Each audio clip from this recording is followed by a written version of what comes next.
Selamat pagi, Pak. Assalamualaikum. Waalaikumsalam.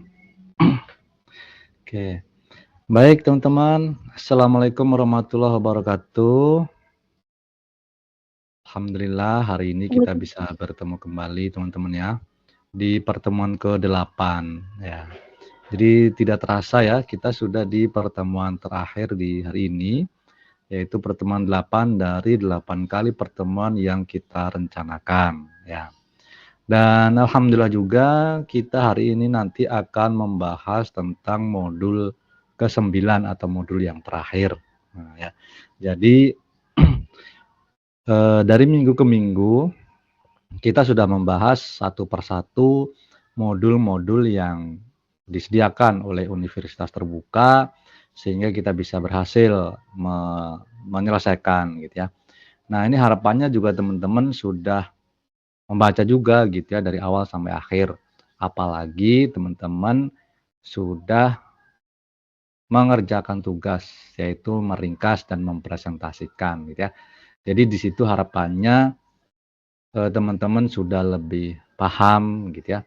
Karena pastikan teman-teman itu dari awal baca. Setelah baca terus bikin presentasi. Nah, itu berarti kan 2 kali ya. Kalau baca doang, baca saja terus sudah selesai, mungkin lupa gitu ya. Tapi kalau habis baca terus bikin presentasi kan jadinya 2 kali. Nah, gitu kan. Atau mungkin bolak-balik gitu kan bisa jadi 3 kali gitu. Nah, terus habis itu setelah selesai presentasinya, teman-teman mempresentasikan gitu ya, membaca kembali gitu kan. Nah, berarti 3 kali gitu ya. Nah, jadi harapannya yang teman-teman presentasikan tidak lupa gitu ya, atau bisa dipahami dengan baik, minimal sampai dengan ujian gitu ya. Syukur-syukur ya nyantol terus gitu ya. Ketika teman-teman nanti bekerja atau bahkan punya perusahaan sendiri misalnya, nah ilmu itu masih tetap bisa digunakan gitu ya. Nah, masalahnya itu kadang-kadang orang itu sudah tahu ilmunya tapi kapan mengimplementasikan. Nah, itu ya. Itu yang kadang-kadang menjadi permasalahan sehingga kadang orang mikir, "Wah, saya belajar ini nih untuk apa sih?" gitu ya. Nah, padahal kalau bisa mengimplementasikan, bisa menerapkan di pekerjaan itu menjadi sangat bagus sekali gitu ya. Oke. Oke, barangkali itu pendahuluan ya. Seperti biasa saya akan mengabsen dulu ya. Sebentar, saya buka filenya dulu.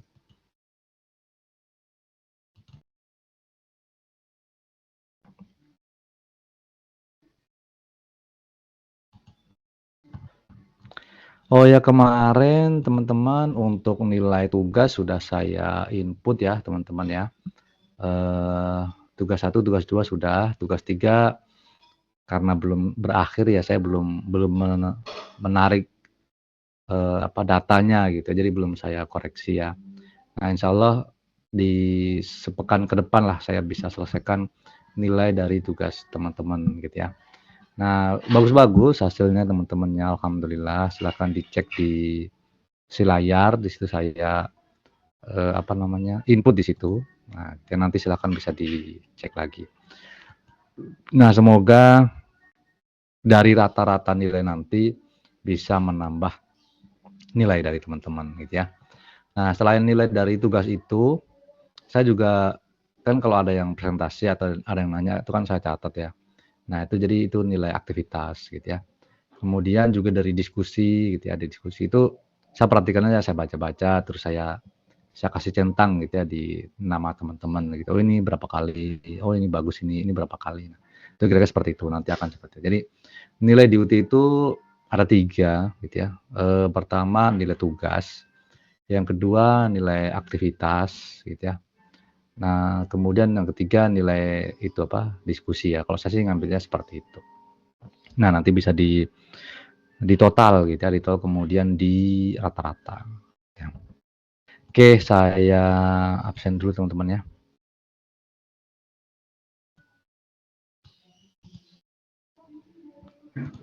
Oke. Mbak Kusnul Khotimah? Hadir Pak, selamat pagi. Pagi. Mbak Sunanti? Hadir, Pak. Hadir. Mbak Linda, Hadir, Pak. hadir. Nafatia, Hadir, Pak. hadir. Winarsih, Hadir, Pak. Selamat pagi. hadir pagi. Mbak Desi Anasari, Hadir, Pak. hadir. Mas Trisna, Hadir, Pak. hadir. Nani Farida, Nani Farida ada? Belum ya?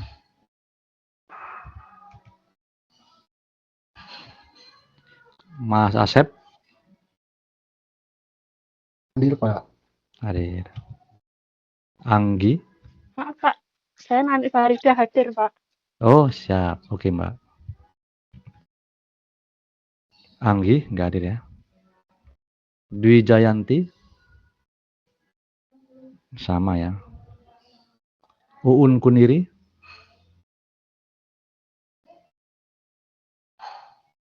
Mbak Uun,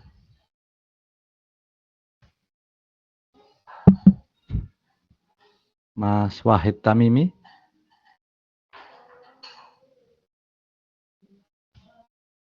enggak ada juga. Mas Didin, Api Pudin, Hadir, Pak. Hadir, Pak. ini siapa nih?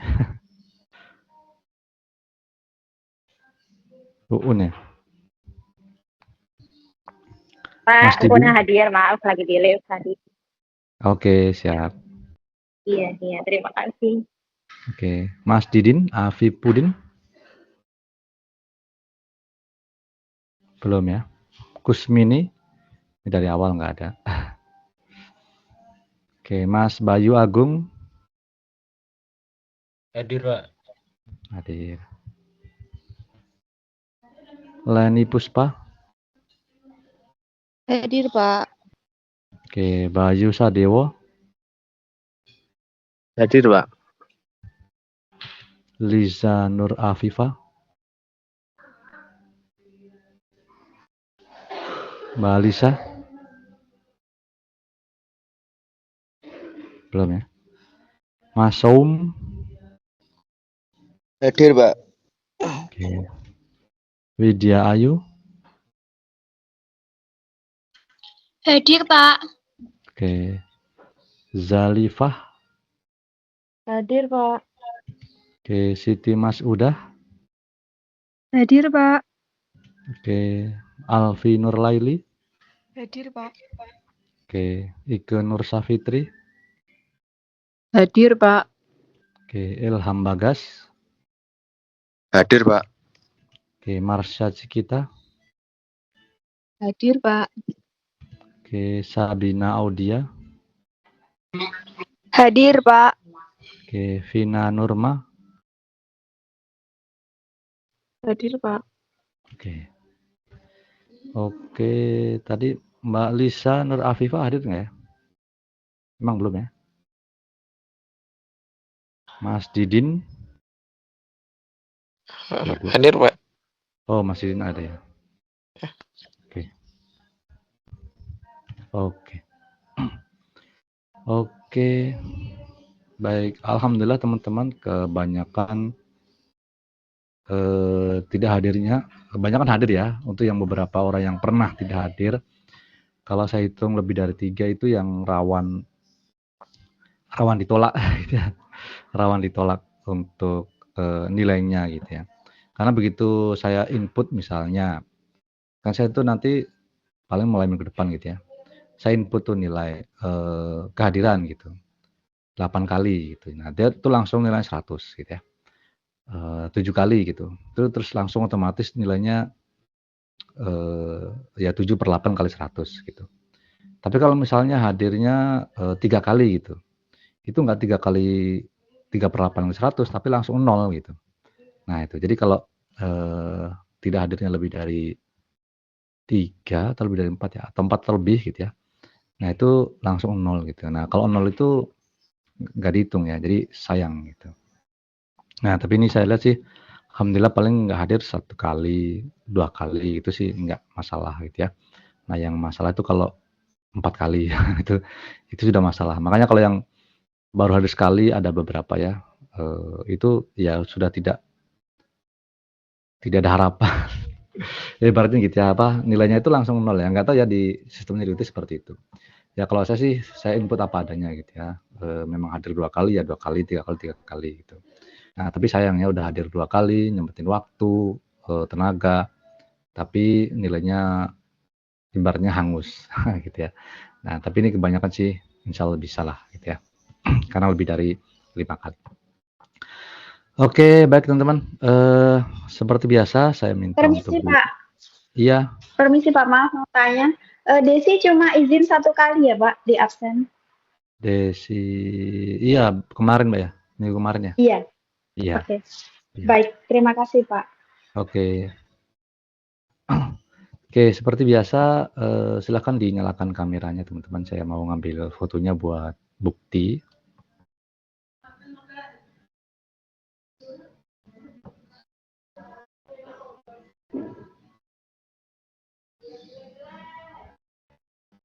Oke, silakan yang lain.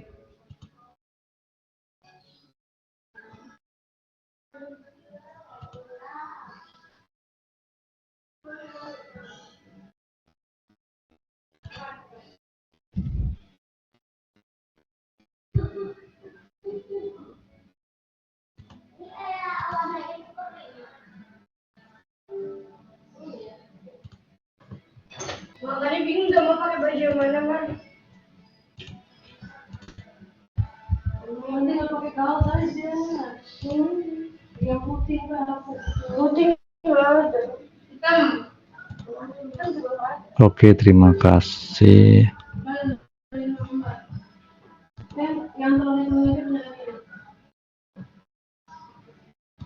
Ini bakal mati kan? Belajar tuh.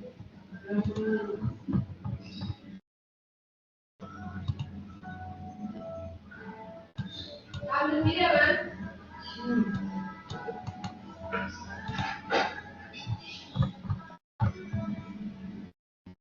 Jadi dulu Pak.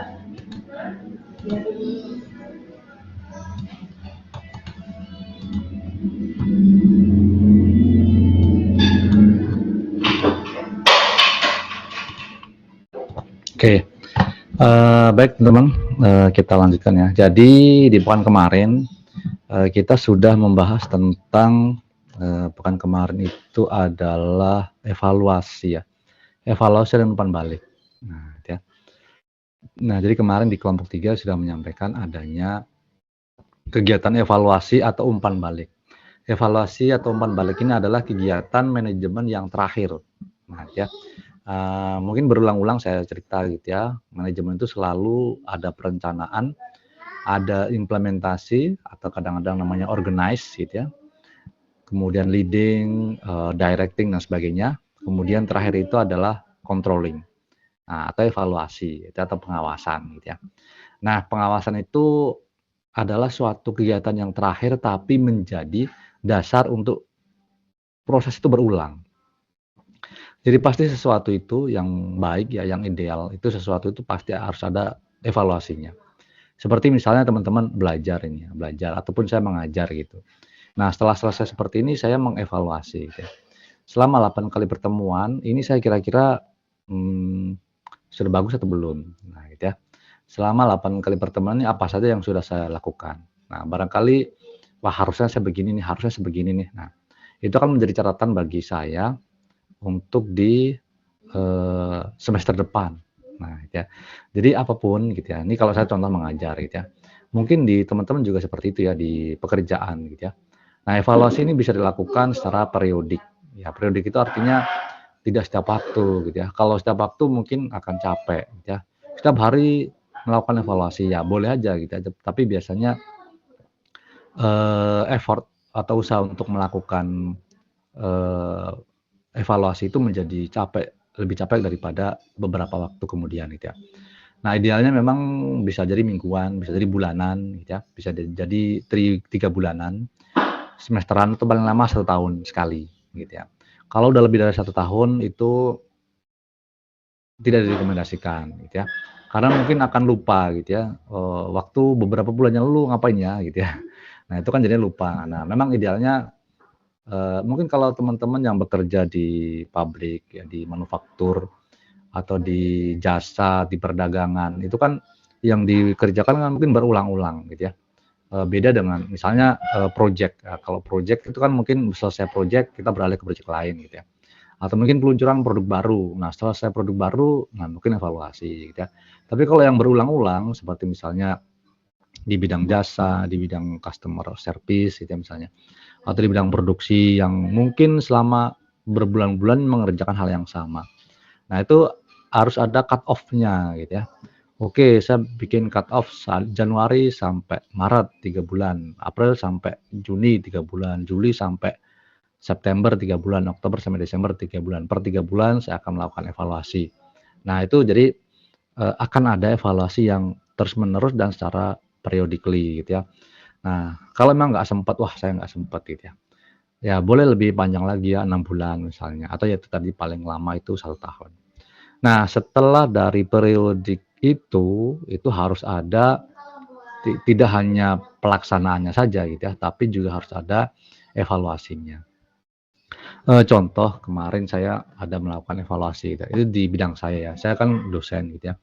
Kemudian, sebelum kalau di kampus saya, sebelum semester baru, itu ada namanya pembekalan. Nah gitu ya, pembekalan untuk mahasiswa-mahasiswa yang, mohon maaf nilainya kemarin agak mepet lah gitu ya, agak kurang lah gitu. Kalau yang baik-baik sih enggak gitu ya.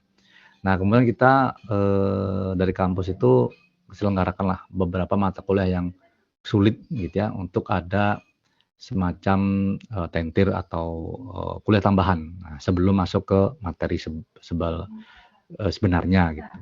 Itu dilakukan, 3 kali pertemuan lah kita selama 3 minggu ya, sebulan sebelum, semester masuk ya, untuk semester 3, semester 5, semester dan seterusnya gitu ya. Kalau semester 1 kan mahasiswanya baru ya, jadi belum kelihatan. Jadi mulai semester 3 seperti itu. Nah, itu kemudian setelah selesai saya biasanya melakukan evaluasi. Saya sebar kuesioner lah gitu ya kepada mahasiswanya. Ya sama seperti kemarin kan, minggu kemarin ada juga ya kuesioner yang disebarkan gitu. Nah, itu untuk menilai dosennya, untuk menilai materinya, untuk menilai jadwalnya gitu ya, untuk menilai, metodenya gitu. Nah, itu macam-macam gitu ya. Nah, itu kemudian dikumpulkan, dibuat suatu laporan. Nah, dari laporan itu kemudian dilihat yang bagus apa, yang kurang apa gitu ya. Misalnya yang kurang misalnya, wah ini jadwalnya kemalaman misalnya gitu. Ya kemarin ada juga ya kalau di tempat saya sih gitu ya. Tempat saya itu kan, eee, kalau pembekalan seperti itu kan dilakukan online juga sama seperti ini ya.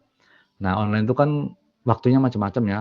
Nah sama seperti di sini ya, ada yang dari ya Indonesia Barat, Tengah, Timur, bahkan kalau yang di UT malah ada yang dari Arab Saudi, dari Taiwan, dari Hong Kong, dari Jepang dan sebagainya gitu ya. Dengan waktu yang bermacam-macam. Ada yang, wah Pak ini waktunya nggak cocok nih dengan, waktu Indonesia Timur misalnya.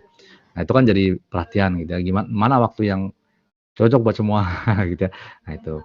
Atau bahkan, ada juga yang, wah ini karena, mata kuliahnya hitung-hitungan, kayak statistik gitu ya. Itu agak susah Pak kalau, kelasnya besar gitu ya. Kalau yang kan kadang-kadang pesertanya itu banyak ya, ada yang sampai 30, ada yang 40 gitu. Nah itu, ya memang tergantung anaknya ya, ada yang merasa terlalu besar sehingga tidak nyaman, tidak bisa berinteraksi, secara dekat dengan dosen dan sebagainya. Nah, itu kan bisa jadi evaluasi. Nah, evaluasi itu menjadi awal dari perencanaan kan gitu ya, berikutnya. Ketika di pelaksanaan berikutnya, ketika kita melakukan perencanaan, maka kita wajib melihat evaluasi yang sebelumnya. Nah, itu. Jadi kayak muter terus. Nah, gitu ya. Perencanaan, pelaksanaan, evaluasi, hasil dari evaluasi digunakan untuk perencanaan lagi. Nanti merencanakan, dilaksanakan, nanti akan evaluasi lagi, muter lagi. Nah, itu seperti itu. Nah, itu sehingga kalau idealnya atau istilahnya itu continuous improvement gitu ya. Perbaikan secara terus-menerus. Nah, demikian juga di manajemen kinerja itu seperti itu. Kemarin kan sudah disampaikan bahwa ada evaluasi. Tujuannya apa gitu ya? Kadang-kadang untuk menentukan apakah ada reward and punishment gitu ya. Kalau misalnya dia melewati target, maka mungkin dia akan jadi reward. Nah, gitu ya. Atau kalau kurang di target dia akan dapat punishment gitu. Nah, di periode depannya lagi gimana? Oh, berarti yang dapat reward ini targetnya dinaikkanlah dikit gitu ya, biar tertantang. Kalau itu tuh lagi ya nanti yang dapat reward itu juga gitu kan. Nah, itu. Atau yang dapat punishment, yang dapat apa namanya? Hukuman karena targetnya tidak tercapai, itu bisa dieksplor lagi gitu ya. Kenapa kok targetnya nggak tercapai? Iya Pak, saya merasa bingung, saya belum pernah diajarin seperti ini hal yang baru. Oh mungkin perlu training gitu ya, atau mungkin targetnya ketinggian gitu ya. Kalau mayoritas tidak tercapai, barangkali bisa jadi oh targetnya ketinggian, atau support dari organisasi memang kurang. Nah misalnya contoh-contoh seperti itu. Jadi evaluasi digunakan untuk masa berikutnya. Nah itu yang sudah kita bahas di pekan kemarin oleh kelompok 3. Nah kira-kira seperti itu. Oke, sebelum kita ke kelompok 4 untuk membahas modul 9, barangkali ada komentar atau pertanyaan, silakan.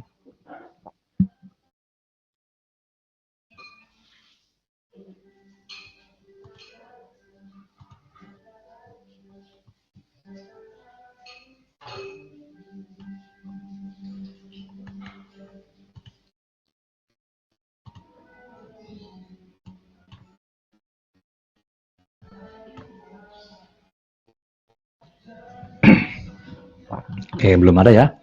Oke, silakan berarti kelompok 4 ya. Bisa bersiap-siap untuk menyiapkan materinya dan mempresentasikan ya. Nanti setelah selesai kelompok 4, mungkin saya akan mereview lagi dari awal seperti apa sih manajemen kinerja yang sudah kita bahas. Nah, sedikit-sedikit saja ya, nyinggung modul 1, nyinggung modul 2 dan seterusnya. Oke, silakan kelompok 4 siapa?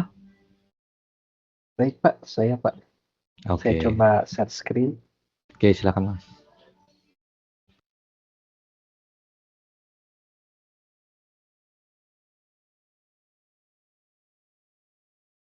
Apakah sudah tampil? Sudah. Sudah. Oh, oke. Baik, selamat pagi semuanya. Terima kasih Pak Marsanto atas waktunya. Terima kasih juga untuk teman-teman yang masih semangat di pertemuan akhir ini. Baik, kami dari kelompok 4 akan mempresentasikan modul 9.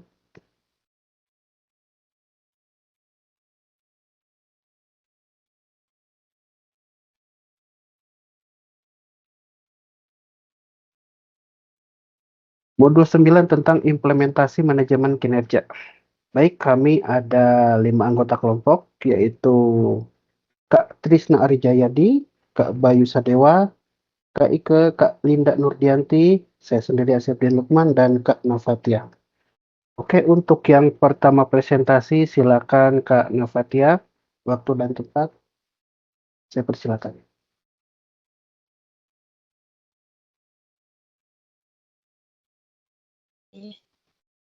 Ini saya akan menjelaskan materi tentang KB1 mengimplementasikan manajemen kinerja. Cara mengimplementasikan manajemen kinerja. Manajemen kinerja berkaitan dengan usaha, kegiatan, atau program yang diprakarsai dan dilaksanakan oleh pimpinan organisasi atau perusahaan untuk merencanakan, mengarahkan, dan mengendalikan prestasi karyawan. Dalam sebuah proses manajemen harus terjadi dimulai dengan menetapkan tujuan dan sasaran yang ingin dicapai. Kemudian tahap pembuatan rencana, pengorganisasian, penggerakan, pengaraan, dan akhirnya evaluasi atas hasilnya. Ruksi 2006. B. Contoh kasus dalam implementasi manajemen kinerja. Kasus National Australia Group. The National Australia Group mengoperasikan bank-bank berikut ini di Inggris dan Republik Irlandia. A. The Clydesdale Bank, B. The National Irish Bank, C. The Northern Bank, D. The Yorkshire Bank. Grup tersebut seluruhnya mengoperasikan sekitar 800 cabang dan memiliki 17.000 orang karyawan. Ada dua alasan utama mengapa perusahaan ini memperkenalkan manajemen kinerja. Pertama adalah untuk mencapai keterkaitan yang lebih erat di seluruh grup tersebut dengan sasaran strategisnya, dan kedua untuk memfokuskan kinerja. Next, Kak. A. Program pengembangan. Manajemen kinerja di dalam The National Australia Group didasarkan pada usaha gagasan sederhana bahwa bila mana orang tahu dan memahami apa yang diharapkan dari mereka dan telah dapat mengambil bagian dalam pembentukan harapan ini, mereka dapat dan mau menunjukkan kinerjanya untuk memenuhi harapan tersebut. B. Mengapa manajemen kinerja diperlukan? Setelah diadakan diskusi dengan para staf, hal-hal berikut ini diajukan mengenai mengapa manajemen kinerja itu diperlukan. 1. Kita perlu diberi dorongan dan dukungan untuk dapat menunjukkan kinerja yang baik. 2. Ketika kinerja kita dinilai hal itu perlu dilakukan dengan subjektif, mungkin. 3. Kita semua seharusnya menjadi bagian dari suatu proses manajemen kinerja yang sama. 4. Kita perlu mempercayai dan memiliki keyakinan atas suatu sistem yang akan berlaku adil kepada semua orang. 5. Kita memerlukan agar semua orang dilatih sehingga pendekatan yang dipakai dipahami sepenuhnya dan dapat diterapkan secara konsisten. Dan yang terakhir itu, kita semua perlu terlibat di dalam proses dan informasi yang telah diterima sebelumnya. Selanjutnya akan dipresentasikan oleh Kak Trisna Arijayadi. Terima kasih.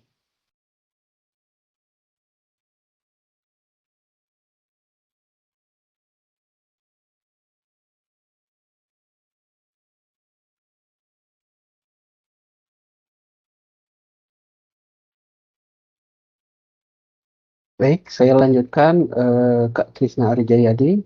C. Bagaimana cara kerjanya? Yaitu manajemen kinerja bekerja dalam tahapan yang mewakili suatu daur perencanaan awal kinerja dan pengembangan individu kepada evaluasi akhir pada akhir periode. Daur ini mencakup evaluasi kemajuan dan ruang bagi pelaksanaan coaching untuk meningkatkan keahlian. D. Bagaimana organisasi akan memperoleh keuntungan? Apabila kinerja meningkat, maka kinerja organisasi juga meningkat. E. Perencanaan kinerja adalah sebuah proses dua arah yang berkenaan dengan tuntutan operasional, penentuan sasaran, dan merencanakan peningkatan dalam kriteria kinerja. F. Tuntutan operasional. Ini dideskripsikan sebagai tugas tentu yang harus dilaksanakan oleh seseorang untuk dapat melaksanakan pekerjaannya berhasil. G. Menentukan sasaran. Sasaran merupakan aktivitas tertentu yang harus dilaksanakan dan diselesaikan dalam jangka waktu tertentu yang telah disepakati. H. Kriteria kerja. Merupakan aspek kinerja yang mencakup atribut maupun kompetensi. Beberapa kriteria kinerja tersebut adalah 1. Pengetahuan profesional dan teknis. 2. Pengetahuan organisasional dan bisnis. 3. Antar pribadi dan komunikasi. 4. Keahlian mempengaruhi. 5. Berpikir kritis. 6. Mengelola diri sendiri dan belajar. 7. Pencapaian dan tindakan. 8. Inisiatif dan tindakan. 9. Sudut pandang strategis. 10. Kapasitas bagi perubahan. 11. Penilaian kinerja. 12. Rencana pengembangan kinerja. Dan 13. Pelatihan. Oke, selanjutnya akan dipresentasikan oleh Kak Ike. Silakan Kak Ike. Baik, selanjutnya yang kedua kasus NHS Wales. Suatu pengakuan akan diperlukannya manajemen kinerja yang efektif pada The National Health Service Wales menghasilkan diterbitkannya sebuah Good Practice Guide atau panduan praktik yang baik pada tahun 1993. Panduan ini disusun oleh The Personnel Policy Group dengan bantuan dari High Management Consultants. Oxford Training, dan NHS Manajemen Eksekutif. Fokus bagi manajemen kinerja adalah kinerja dalam pekerjaan yang berbeda didiskusikan berganti-ganti di antara 3 jenis berikut ini. Yang pertama, target output. Target output nyata yang dapat diukur seringkali diambil dari pernyataan akuntabilitas, yaitu di dalam deskripsi pekerjaan atau peranan. Kedua, kompetensi. Penunjukan dari keahlian profesional tertentu serta kompetensi keperilakuan, yaitu mendengarkan, mengorganisasikan orang lain, mengelola orang, yang merupakan bagaimana lebih dari sekedar output yang dicapai. Yang ketiga, tugas-tugas. Penyelesaian tugas tertentu yang telah ditetapkan sebelumnya sesuatu dengan standar yang diminta. Ketiga, kasus Zeneca Pharmaceuticals. Dulunya ICI Pharmaceuticals seperti yang diuraikan oleh Angela Schott 1992. ICI Pharmaceuticals, begitulah namanya dulu, memutuskan untuk menghadapi tingkat kompetisi yang semakin bertambah.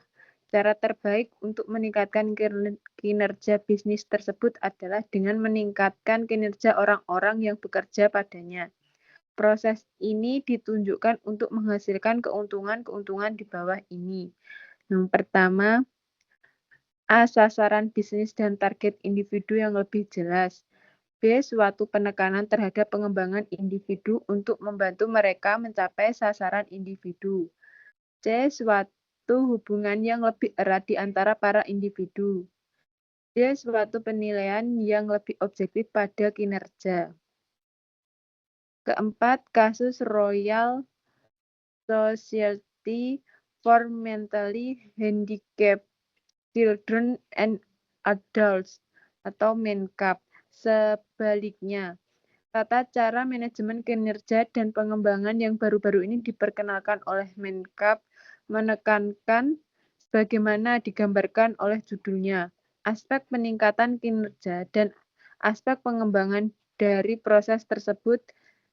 Kinerjanya didasarkan pada sasaran individu yang berhubungan dengan misi serta rencana strategi society itu. Akan tetapi secara eksekutif mengarah kepada rencana peningkatan kinerja dan pengembangan.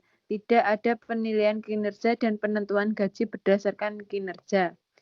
Falsafah manajemen kinerja yang dijelaskan oleh Cambridgeshire City Council didasarkan kepada kepercayaannya bahwa suatu sistem manajemen kinerja yang direncanakan dan diimplementasikan dengan baik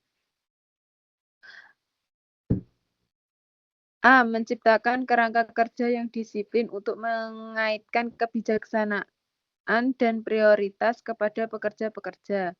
B. Memberikan tingkat kejelasan yang lebih besar. C. Menawarkan umpan balik serta secara teratur kepada individu. D. Mengenali kekuatan dan kelemahan para pemegang pekerjaan, memungkinkan mereka untuk dikembangkan secara memadai melalui pelatihan yang tepat. E. Menetapkan suatu basis bagi pengambilan keputusan promosi. F. Mengidentifikasi pegawai yang berkinerja kurang. G. Suatu cara untuk menjaga hubungan di antara pekerjaan yang dievaluasi. H. Meningkatkan efektivitas kerja seseorang. Dan I. Mengembangkan kemampuan untuk berkomunikasi dengan orang lain. J. Memperbaiki iklim kerja organisasi. Selanjutnya akan dipresentasikan Mas Bayu Sadewa.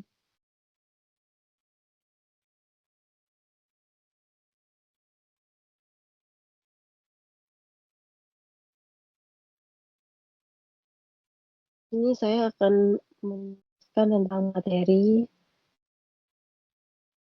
5 kasus standar Chartered Bank. Di standar catat kinerja dinilai dengan merujuk kepada kemampuan seseorang dihadapkan kepada kompetensi pekerjaannya, dan kepada pencapaian individu dihadapkan kepada sasaran individualnya. Penilaian oleh dua atasan yang selevel dapat saja terjadi dalam organisasi yang menggunakan model struktur organisasi matriks, di mana seorang bawahan dapat memiliki lebih dari satu atasan. Ruki 2006. Ruki 2006 membahas secara kritis apakah sebenarnya sistem manajemen kinerja diperlukan oleh sebuah organisasi perusahaan atau organisasi lain. Yang dimaksud Ruki dengan sistem manajemen kinerja adalah sistem manajemen kinerja yang bersifat formal dan dilaksanakan secara formal pula. Kesembilan dampak negatif yang diajukan Nicholas yang ditemukan dalam menerapkan sistem manajemen kinerja dijelaskan oleh Ruki 2006 sebagai berikut. A. Penurunan dalam tingkat produktivitas. B. Penurunan kinerja. C. Dampak emosional. Dan D. Merusak moral dan motivasi. E. Tidak menekankan pada sasaran kerja individu. F. Mendorong berpandangan jangka pendek. G. Melembagakan gaya kepemimpinan paternalis. H. Hasil penilaian kinerja dapat menjadi hukuman seumur hidup. I. Biaya menerapkan sistem manajemen kinerja. Dengan menerapkan manajemen kinerja, diharapkan organisasi, kelompok, dan individu akan berhasil mencapai tujuan yang diharapkannya. Dengan demikian, diperlukan satu cara menjalankan manajemen kinerja yang rasional, mudah dipahami, mudah dilaksanakan, dan relatif murah biayanya. Wibowo 2010. Next, Kak.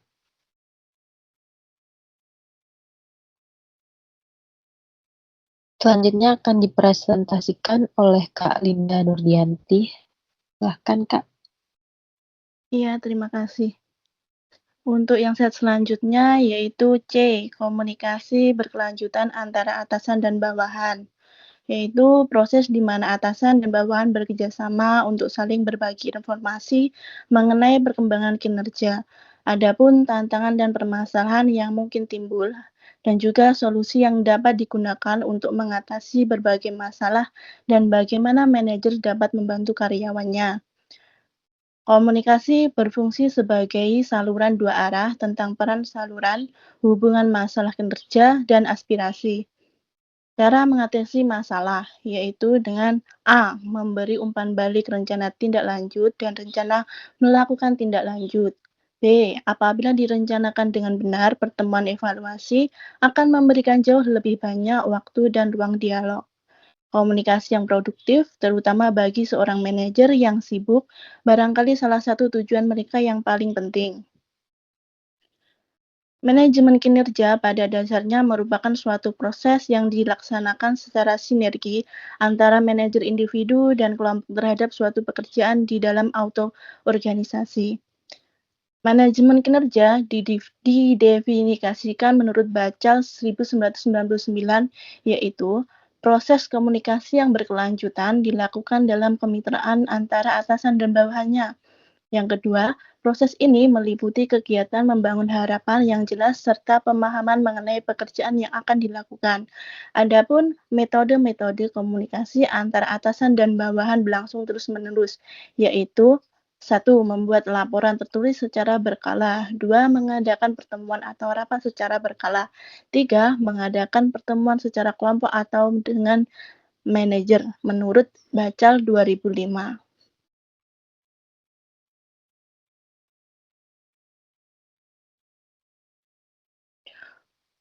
Untuk menghindari pengaruh negatif karyawan yang berbohong agar tidak disalahkan, tidak mendapat sanksi yang dibebani pekerjaan yang lebih banyak lagi. Menurut Bacal 2005, menyarankan menerapkan teknik manusiawi, yaitu A. 1.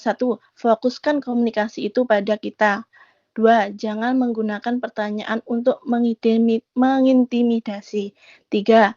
Jangan mengandaikan segala sesuatu yang dipikirkan Anda sudah diketahui oleh karyawan. Yang keempat, yaitu jangan hanya sekedar melihat permasalahan apa, tetapi juga keberhasilannya. Orang perlu mengetahui apa yang mereka kerjakan. Rayakan setelah keberhasilan itu berhasil.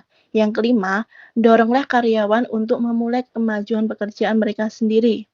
Adapun kesimpulannya, yaitu Pilihlah kombinasi terbaik dari metode komunikasi.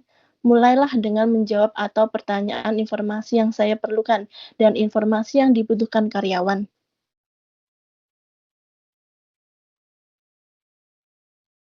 Untuk menciptakan suatu iklim yang terbuka dan tidak merasa mengancam, jelaskan mengapa komunikasi terus-menerus perlu dilaksanakan dan undangkan karyawan untuk mengusulkan cara-cara terbaik dalam mengatasi masalah.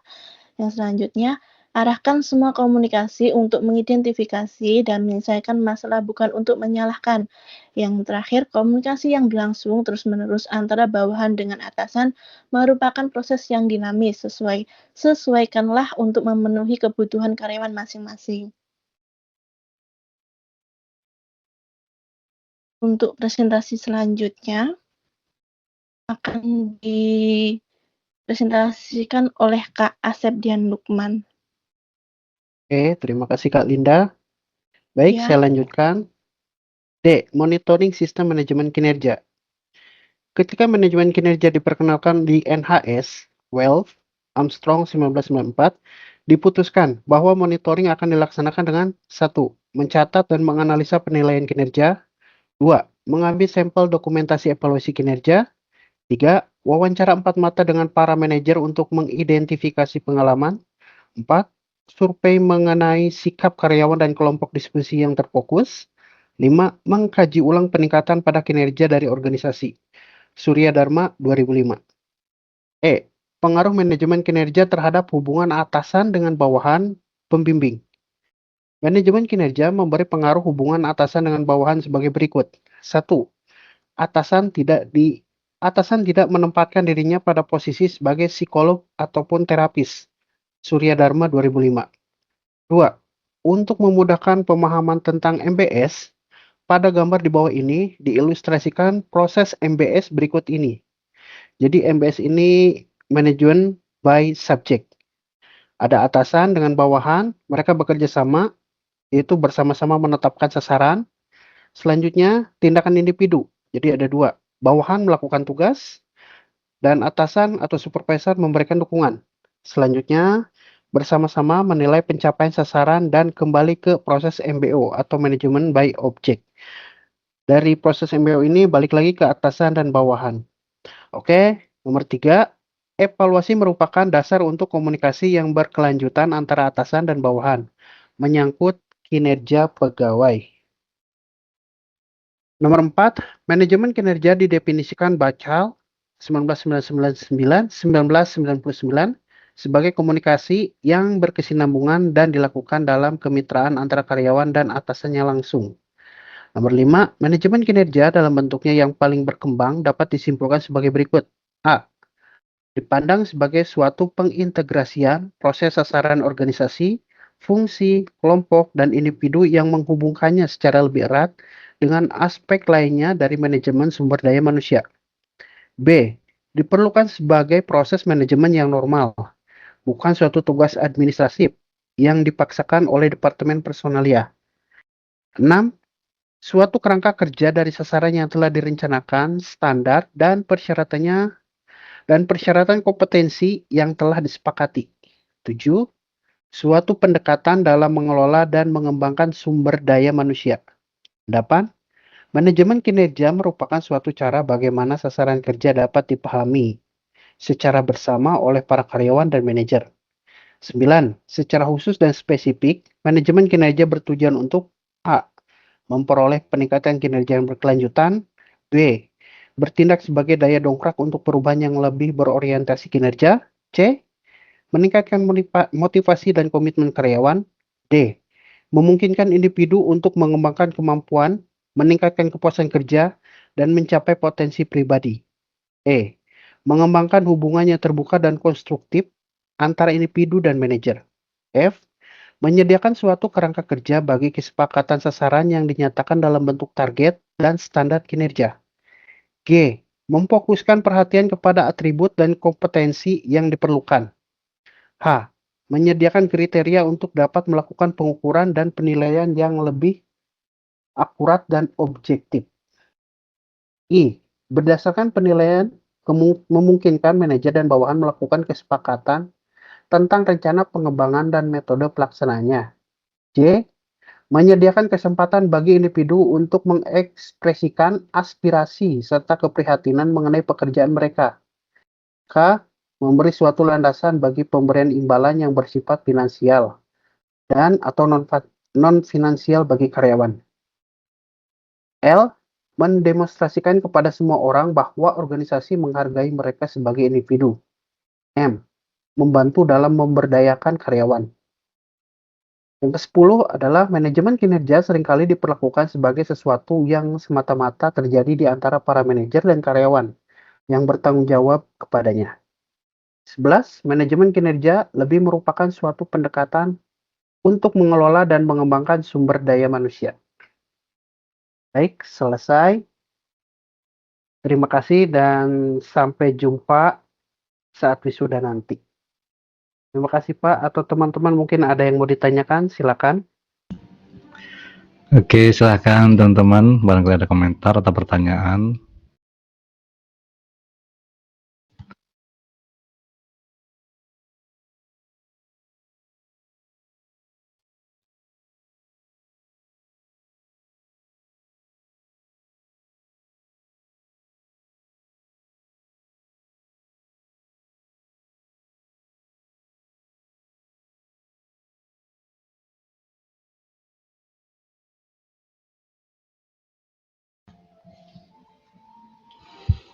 Oke, tidak ada. Ini kalau wisuda di mana, Mas? Saya rencana di UT Pusat Pak, bareng teman-teman di Taiwan juga mau barengan. Oh, jadi datang ke Indonesia ya? Iya, Oh, spesial wisuda. wah, luar biasa. Ke Pamulang ya, Bro Cabe ya. Iya Pak, Iya, ya, semoga lah. sampai jumpa di sana. Amin. Saya biasanya nggak diundang itu. Saya yang Pak. datang Pak. Oh iya, Ke Bapak. Pak Direktur pernah nawarin saya juga sih, cuman sambil bercanda, jadi saya diem aja. Ya, oke. Baik teman-teman, terima kasih untuk kelompok 4 ya yang sudah menyiapkan dan melakukan presentasi dengan baik sekali dari modul 9 atau modul terakhir ya. Jadi modul 9 atau modul terakhir ini menyampaikan tentang implementasi dari manajemen kinerja.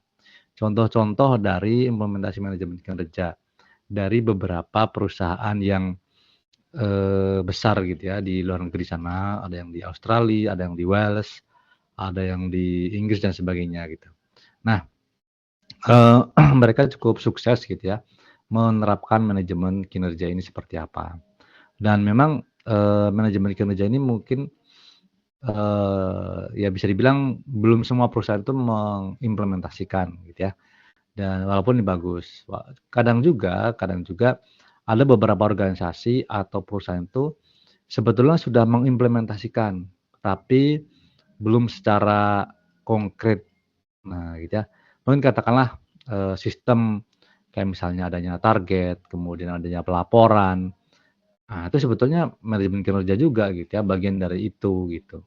Tapi mungkin tidak apa ya, memang dari awal itu tidak digunakan secara model manajemen kinerja itu. Nah, kemudian dari pelaksanaan perusahaan-perusahaan tersebut dapat berlangsung dengan bagus, bisa mendorong kinerja dari perusahaan yang bersangkutan, gitu ya. Nah, itu bagusnya seperti itu. Kemudian tadi juga dari kelompok 4 sudah menyampaikan adanya komunikasi antara atasan dan bawahan. Nah, memang manajemen kerja ini tidak lepas dari itu gitu ya. Tidak boleh ketika perusahaan itu serta-merta memutuskan kamu targetnya segini ya. Nah, dalam setahun kamu harus mencapai segini. Kalau enggak berarti kamu salah gitu ya. Itu malah kurang benar gitu ya. Nah, yang benar itu memang harus ada komunikasi. Komunikasi itu artinya bersepakat dulu di awal. Nah, itu bersepakat dulu di awal. Kamu saya targetin segini, kira-kira mampu nggak gitu ya. Atau dibalik gitu ya. Kamu kira-kira mampunya targetnya berapa? Nah, gitu ya. Nah, ketika di situ bisa jadi itu terjadi negosiasi. Nah, negosiasi tidak hanya jual beli ya, tapi negosiasi tentang target kinerja yang dibebankan. Wah, kalau segitu saya nggak bisa Pak, gitu ya. Nah, tapi kan namanya perusahaan kan pasti pengennya untung sebesar-besarnya gitu kan. Kalau misalnya pegawai nawar kerendahan, biasanya kan, wah ini gimana sih pegawai ini kerjanya nggak bener gitu ya. Nah, kemudian sebagai pegawai juga harus pinter-pinter menegosiasikan gitu ya. Nah, misalnya Pak kalau di target segitu Pak, saya minta fasilitas ini nih gitu kan. Nah, itu boleh aja gitu kan. Yang penting komitmen dan konsekuen gitu. Kalau memang dikasih beneran gitu ya, Pak kalau memang saya harus di target segini, saya harus dilatih Pak, harus dikirim untuk pelatihan ini, ya berarti ketika pelatihan serius, lulus gitu ya, dan setelah selesai pelatihan juga memenuhi targetnya gitu. Nah itu kan jadi apa ya, win-win solution lah gitu ya. Hal yang menarik bagi kedua belah pihak gitu. Bagi pegawai akan mendapatkan keuntungan gitu ya, keinginannya tercapai gitu kan. Misalnya, wah saya ini harus sertifikasi ini nih, atau saya pengen belajar tentang ini nih gitu. Nah itu kan akhirnya dibiayai oleh organisasi. Di sisi pihak lain, organisasi juga merasa diuntungkan juga gitu kan. Oh ketika saya memberikan training ini ternyata hasilnya adalah targetnya naik gitu. Jadi ibaratnya kayak orang investasi gitu ya. Saya kasih modal segini, ternyata tuh bisa menaikkan income atau pendapatan gitu. Nah jadi kira-kira seperti itu. Nah hal itu dibungkus dalam tadi yang disampaikan namanya MBS ya. Kalau bahasa Inggrisnya itu MBO, ya manajemen by objective ya. Di bahasa Indonesia kan jadi MBS gitu, manajemen berbasiskan sasaran gitu. Nah, jadi yang diutamakan pertama adalah sasarannya atau objektifnya gitu. Jadi organisasi kalau kita breakdown lagi ke suborganisasi, bidang apa, kemudian kita breakdown lagi ke orangnya, karyawan-karyawannya gitu. Itu hendaknya punya tujuan gitu. Nggak akan bagus kalau orang itu hanya bekerja, datang pagi, absen, terus kerja, mengerjakan pekerjaannya, terus pulang, selesai, udah gitu. Nah, itu berarti nggak ada tujuannya gitu. Tapi yang ideal, ya ideal, kita bicara ideal ya. Setiap karyawan itu punya tujuan. Tujuan saya apa? Tujuan saya bekerja gitu. Nah, ketika saya bekerja, saya tuh ditarget gitu. Saya harus menyelesaikan sekian puluh project misalnya dalam 1 tahun gitu. Nah, setahun kan 52 minggu ya atau 12 bulan lah gitu kan. Nah, target saya ada 10 project dalam 1 tahun. Maka 10 project itu saya bagi 1 bulan 1 project misalnya. Nah, jadi orang itu selalu teringat gitu. Ketika saya mau bekerja, saya harus menyelesaikan project itu. Selesai project 1, bergeser ke project yang lain gitu. Jadi tidak monoton gitu. Tidak bekerja pulang tanpa ada hal yang diinginkan. Bahkan ibaratnya, wah Pak saya kan bagian pelayanan ke orang gitu. Saya kan bagian dari suatu sistem produksi Pak, tugas saya itu cuman gini-gini doang gitu. Nah perusahaan bisa juga ngatur gitu. Misalnya gini, perusahaan tuh pengennya dapat pendapatan 1 miliar gitu ya, per tahun misalnya. Nah 1 miliar itu didapatkan dari mana gitu? Dari customer sejumlah 100.000. Nah, misalnya gitu kan. Nah, sekarang customer-nya berapa? 90.000, misalnya gitu. Nah, berarti harus nambah dong customer-nya 10.000. Nah, itu dibagi, di breakdown ke karyawan gitu. Berarti bagaimana cara mempertahankan mempertahankan customer yang 90.000 dan menaikkan atau menambah customer 10.000 lagi. Nah, caranya gimana? Caranya adalah dengan mempertahankan kualitas atau bahkan menaikkan kualitas. Nah, gitu ya. Nah, maka setiap pegawai setiap datang ke perusahaan, setiap datang ke kantor, setiap datang ke pabrik itu punya bayangan bahwa saya harus mempertahankan customer, saya harus mempertahankan customer. Ketika dia melayani customer, dia punya pikiran bahwa saya harus melayani dengan sebaik-baiknya. Saya harus melayani dengan sebaik-baiknya. Nah, gitu ya. Jadi karena kan di awal sudah dikasih tahu tujuannya, Nah, itu ya manajemen BI objektif tadi ya. Tujuannya apa? Tujuannya dapat keuntungan. Keuntungannya dari mana? Keuntungannya dengan jumlah pegawai yang banyak. Jumlah customer yang banyak. Nah, dan penambahan customer gitu. Nah, gimana caranya? Nah, berarti kita harus baik-baik dengan customer. Nah, itu kira-kira seperti itu ya.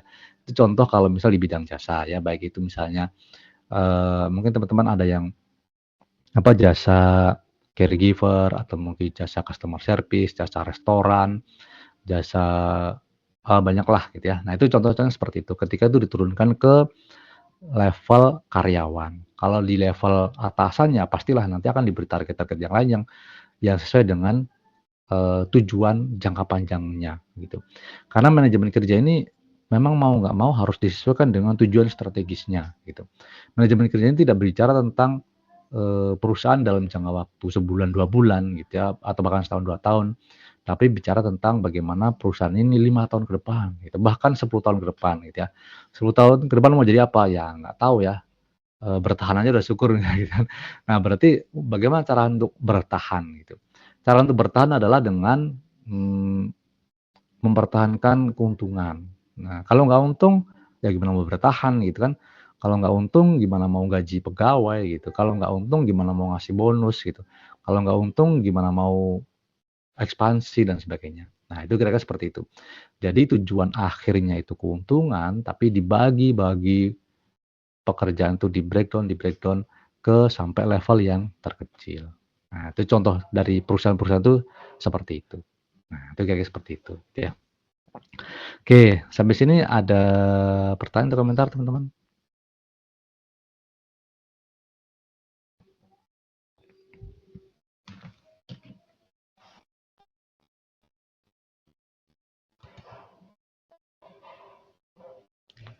Kalau belum ada, saya akan lanjutkan ya, tapi saya izin dulu bentar ya, saya mau ke kamar mandi dulu sebentar.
Oke, baik teman-teman, kita lanjutkan lagi ya.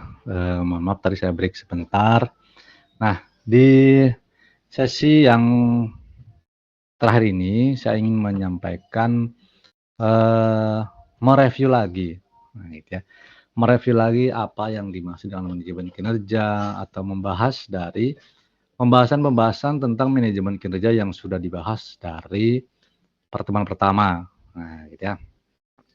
Mungkin teman-teman masih ingat bahwa di pertemuan pertama dulu disampaikan kalau manajemen kinerja itu adalah suatu sistem. Nah, gitu ya.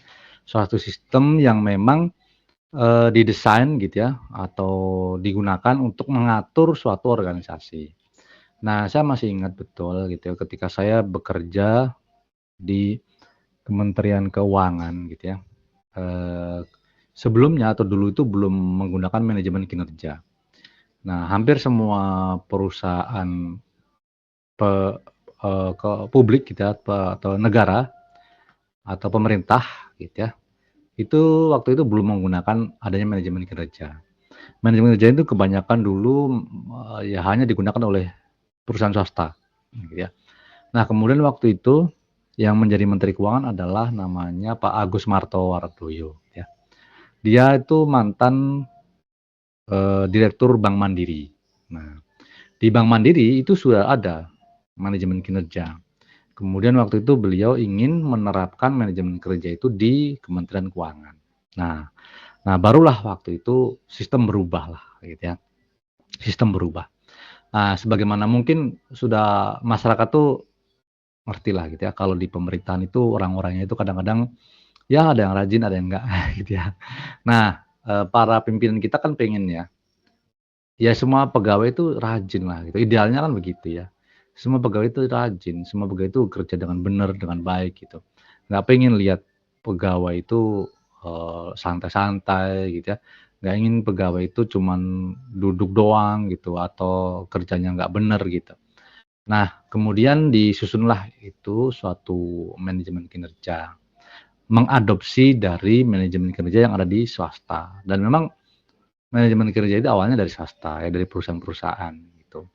Nah, kemudian di sektor publik itu atau di pemerintahan kemudian dibikinlah gitu ya suatu target gitu ya, suatu peta konsep lah gitu. Bagaimana caranya mengimplementasikan dari manajemen kinerja ini. Di awal-awalnya ya tidak berjalan dengan mulus gitu ya, karena kan belum semua paham gitu ya. Buat apa sih gitu ya? Kan namanya perubahan kan ya pasti menimbulkan pro dan kontra gitu ya. Akan muncul lagi ya suatu ilmu namanya manajemen perubahan gitu. Kalau ketika ada berubah itu bagaimana cara mengaturnya. Nah, kita fokus di manajemen kinerja. Nah, bagaimana cara meningkatkan kinerja para pegawai waktu itu. Nah, kemudian diaturlah gitu ya, diatur target-target dan sebagainya. Namun dengan pemahaman yang beragam gitu ya, membuat target pun tidak selalu mulus gitu ya. Nah, tapi ya dari tahun ke tahun selalu akan ada perbaikan lah, perubahan gitu. Bahkan sampai sekarang yang mungkin sudah lebih dari 10 tahun berjalan pun gitu ya, itu pro dan kontra atau evaluasi-evaluasi perbaikan itu selalu dilakukan terus setiap tahun. Nah, itu seperti itu. Jadi memang merubah hal atau menerapkan hal yang baru itu bukan hal yang mudah gitu. Nah, di sini saya ingin menyampaikan beberapa definisi supaya kita memahami gitu ya. Kenapa sih kok kita ini mempelajari manajemen kinerja dan sebagainya. Saya mencari di beberapa literatur, beberapa artikel ilmiah. Nah, gitu ya. Nah, ini cuma saya nggak tampilkan ya, saya tadi browsing kemudian dapatlah ya. Ada namanya website itu namanya Konsensus. Nah, Konsensus ini mengumpulkan artikel-artikel ilmiah gitu ya, berdasarkan jurnal-jurnal penelitian yang sudah dilakukan para peneliti, dosen, mahasiswa dan sebagainya. Nah, di antaranya ini saya bacakan aja ya. Manajemen kinerja menurut Al-Fawri gitu ya, adalah suatu proses strategis yang memastikan bahwa aktivitas dan hasil karyawan sejalan dengan tujuan organisasi melalui perencanaan, pengawasan, dan evaluasi berkelanjutan. Nah, di sini kita lihat bahwa manajemen kinerja adalah proses strategis. Strategis itu berarti dikaitkan dengan tujuan strategi perusahaan. Tujuan strategi perusahaan itu apa? Tujuan strategi perusahaan itu bisa kita bilang perusahaan itu pasti punya visi misi. Nah, ya. Visi itu apa? Visi itu adalah apa yang ingin dicapai. Nah, kan menjadi perusahaan paling sukses sedunia, misalnya gitu kan, atau menjadi leading company in the world lah, gitu ya, atau apalah gitu ya. Nah, how to get there, gitu. Bagaimana kita mendapatkan atau mencapai posisi itu, gitu. Nah, itu proses ke sana itulah yang disebut dengan manajemen kinerja. Untuk memastikan bahwa karyawan itu sejalan dengan visi misi itu, gitu. Nah, sama seperti yang saya cerita tadi ya. Perusahaan tuh pengen dapat keuntungan. Nah, karyawan itu harus tahu dan harus ngerti bahwa aktivitas yang dilakukan oleh karyawan itu adalah mengarah pada keuntungan, gitu. Maka ketika karyawan itu berlaku tidak baik, misalnya terlambat, memperlakukan customer dengan buruk, gitu ya, dengan asal-asalan, nah maka dia akan sadar bahwa apa yang dia lakukan itu tidak selaras dengan tujuan perusahaan, gitu ya. Apakah perusahaan itu bertujuan untuk tanda kutip membuat customernya nggak nyaman? Kan pasti enggak ya kan. Nah pasti perusahaan itu ideal lah gitu ya, ingin membuat nyaman customer, gitu ya. Ingin jangan sampai produk itu selesai terlambat, gitu, produksinya, gitu ya. Selalu ingin delivery-nya, pengirimannya tepat waktu, selalu ingin kualitasnya yang terbaik, selalu ingin nggak ada yang komplain. Nah itu. Nah jadi seperti itu. Manajemen kinerja itu tujuannya adalah bahwa supaya setiap karyawan itu tahu tujuan perusahaan.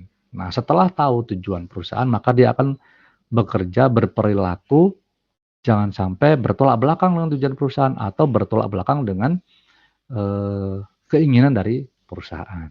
Nah, itu kayak ke situ. Kemudian yang kedua, ini ada dari namanya di artikel oleh Sulaiman et al. Tahun 2022. Manajemen kinerja itu serangkaian praktik untuk mengukur, memantau, dan mengembangkan kinerja individu agar berdampak positif terhadap produktivitas organisasi. Nah, ya. Nah, setelah tadi memastikan bahwa aktivitas karyawan sesuai dengan tujuan organisasi, manajemen kerja itu adalah suatu praktik, suatu kegiatan gitu ya, yang mengukur, memantau, mengembangkan kinerja. Jadi akan ada suatu ukuran.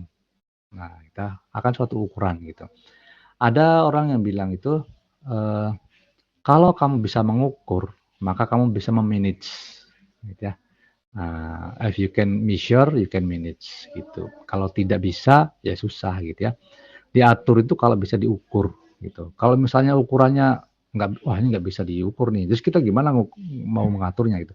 Gimana kita tahu itu bagus atau tidak gitu?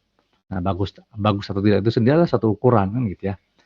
Lebih baik, lebih bagus itu ukuran kualitatif lah gitu ya. Tapi mungkin yang lebih mudah ukuran kuantitatif gitu ya. Dikuantitatifkan gitu misalnya. Nah itu jadi manajemen kinerja itu serangkaian praktik untuk mengukur, memantau. Jadi kalau ada ukurannya bisa dipantau apakah tahun kemarin dengan tahun sekarang ada kemajuannya atau tidak gitu ya. Nah perusahaan kan pasti pengen selalu berkembang. Nah selalu berkembang gitu ya. Tapi kalau nggak pernah ngukur pasti tahun kemarin itu seberapa ya gitu ya. Terus sekarang ini sudah lebih bagus dari kemarin nggak ya gitu ya. Nah kalau nggak diukur tahu-tahu bangkrut ya gitu kan. Nah itu kan repot gitu ya. Jadi serangkaian praktik untuk mengukur. Jadi yang prosesnya itu adalah berupa rangkaian. Kita tidak bisa mengukur hanya satu waktu saja. Satu waktu saja kemudian selesai. Tapi waktu ini seperti apa, kemudian ke depan seperti apa, atau bulan ini seperti apa, bulan depan seperti apa, bulan depannya lagi seperti apa gitu.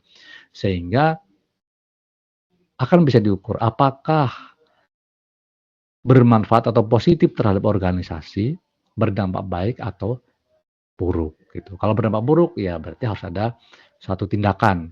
Nah, gimana nih supaya tidak terjadi lagi. Nah, itu kira-kira seperti itu. Kemudian ada juga ahli yang menyatakan bahwa manajemen kerja itu adalah suatu mekanisme manajerial untuk mengidentifikasi kelemahan dan kekuatan karyawan Nah, sehingga bisa dirumuskan. Nah, sumber daya ini mau diapain gitu ya untuk mencapai tujuan organisasi. Nah, jadi lagi-lagi ada sebuah tujuan organisasi yang kemudian di situ ada pekerja. Nah, bagaimana cara pekerja itu menyesuaikan dengan tujuan organisasi. Intinya seperti itu. Nah, akan menjadi tidak tepat ketika misalnya karyawan tuh nggak ngerti tujuan organisasi. Nah, saya kerja aja gitu misalnya seperti itu. Terus suruh ngapain? Ya nggak tahu gitu. Terus organisasi pengen apa sih? Ya nggak tahu, pokoknya saya kerja aja. Nah, itu bukan konsep manajemen kerja gitu ya. Nah, itu. Kalau seperti itu berarti perlu ada manajemen kerja supaya mereka jadi tahu. Kalau udah tahu jadi sadar gitu ya, Bapak. Oh iya, ternyata kalau saya terlambat itu bisa merugikan perusahaan gitu ya. Oh ya, kalau saya marah-marah ke customer itu bisa merugikan perusahaan gitu ya. Nah, tapi juga mungkin ada juga yang cuek gitu ya. Emang kalau perusahaan rugi, emang kenapa? Misalnya seperti itu. Ya kalau perusahaan rugi kan lama-lama kamu bisa dipecat gitu ya. Atau perusahaan jadi bangkrut, perusahaan jadi bubar gitu. Nah, kalau perusahaan bubar kan kamu nggak dapat kerjaan lagi kan. Nah, itu kira-kira seperti itu ya, tujuan jangka panjang seperti itu gitu. Dan kalau misalnya si karyawan tadi sudah ngerti, sudah tahu bahwa tujuan perusahaan itu seperti itu, kemudian dia melaksanakan hal-hal yang sesuai atau selaras dengan tujuan perusahaan, maka tujuannya adalah mendapatkan atau menciptakan budaya. Nah, budaya yang baik ya. Nah, budaya ini bukan hanya misalnya budaya dalam konteks daerah gitu ya. Tapi budaya itu kan juga suatu kebiasaan, norma-norma gitu ya yang diyakini di suatu lingkungan gitu. Misalnya budaya yang simpel-simpel aja ya, budaya disiplin gitu ya, budaya kebersihan gitu. Nah, kalau di perusahaan itu sudah membudayakan itu, semua orang sadar, semua orang tahu bahwa dia harus disiplin, semua orang tahu bahwa dia harus menjaga kebersihan. Nah, tujuannya kan jadi mudah untuk mencapainya. Nah, gitu ya. Nah, itu biasanya seperti itu gitu ya. Nah, jadi atau juga bisa untuk menciptakan budaya itu, gitu ya, budaya bersih itu dibikin suatu mekanisme gitu. Dilombakan kah, dinilai kah gitu ya. Atau seperti apa sehingga orang mau nggak mau terdorong untuk membentuk lingkungannya sesuai dengan budaya yang diinginkan. Nah, itu. Nah, itu adalah beberapa pengertian dari manajemen kinerja yang mungkin kita bahas di awal-awal lah ya di modul 2, modul 3 gitu. Nah, kemudian saya ingin menceritakan tentang kalau tadi kita sudah tahu tentang apa itu manajemen kinerja. Di sini berikutnya saya akan cerita tentang kenapa sih kok organisasi itu perlu melakukan manajemen kinerja gitu ya. Ya mungkin beberapa hal sudah saya singgung tadi ya, di antaranya adalah menjamin keselarasan antara tujuan individu dengan strategi organisasi. Kalau kita tanya kepada setiap karyawan, apa sih tujuan kamu bekerja? Pasti kebanyakan adalah dapat uang, gitu ya, dapat uang, selesai, N ya, selesai. Tapi ada juga ya yang mungkin punya pikiran yang jauh ke depan gitu. Selain saya nyari uang, saya juga ingin berkarir. Nah, misalnya seperti itu, ya kan? Atau lebih dari sekedar mencari uang, saya ingin finansial saya aman. Nah, misalnya seperti itu ya. Kalau dapat uang tapi cuman 3 bulan terus dikeluarkan kan ya repot lagi nanti nyari lagi kan gitu ya. Nah, kita harus gali itu tujuan karyawan tuh apa. Ya tujuan yang ideal adalah karyawan itu adalah dia ingin mengabdi dengan sebaik-baiknya dan mencapai posisi yang terbaik. Nah, berarti selain dapetin uang, dia juga pengen karir di situ. Dia pengen aman gitu ya. Kalau dia kerjanya bagus, dia dipertahankan. Nah, dipertahankan kerja bagus lagi, dia dipromosikan gitu ya, jadi manajer, jadi supervisor, kemudian dia kerja bagus lagi, naik promosi lagi. Nah, idealnya sih seperti itu gitu ya. Tapi kan ada juga orang yang melaksanakan tujuannya itu dengan cara yang baik, ada yang melaksanakan dengan tujuan yang dengan cara yang tidak baik. Ya. Dengan cara yang tidak baik seperti apa? Ya, misalnya dalam tanda kutip menjilat gitu ya, atau mungkin mendekati atasan, atau mungkin approach seperti apalah gitu ya. Nah, kalau yang dengan baik apa? Ya dengan baik ya dia dengan bekerja dengan sebaik-baiknya. Nah, itu ya. Nah, bagaimana cara menselaraskan orang itu bekerja dengan sebaik-baiknya dengan tujuan organisasi tadi? Nah, strategi organisasi tadi. Misalnya perusahaan itu mensosialisasikan visi misinya. Nah, gitu ya. Oke, setiap karyawan kita punya visi misi ini. Nah, kita punya kewajiban untuk menjadi bagian dari orang yang mewujudkan visi dan misi ini. Silahkan para karyawan menerjemahkan apa yang sebaiknya saya lakukan. Nah, tentu dengan perannya masing-masing. Di bagian produksi seperti apa, di bagian HRD seperti apa, di bagian marketing seperti apa, di bagian operasi seperti apa, di bagian keuangan seperti apa. Nah, itu. Jadi tujuannya selaras. Nah, ya.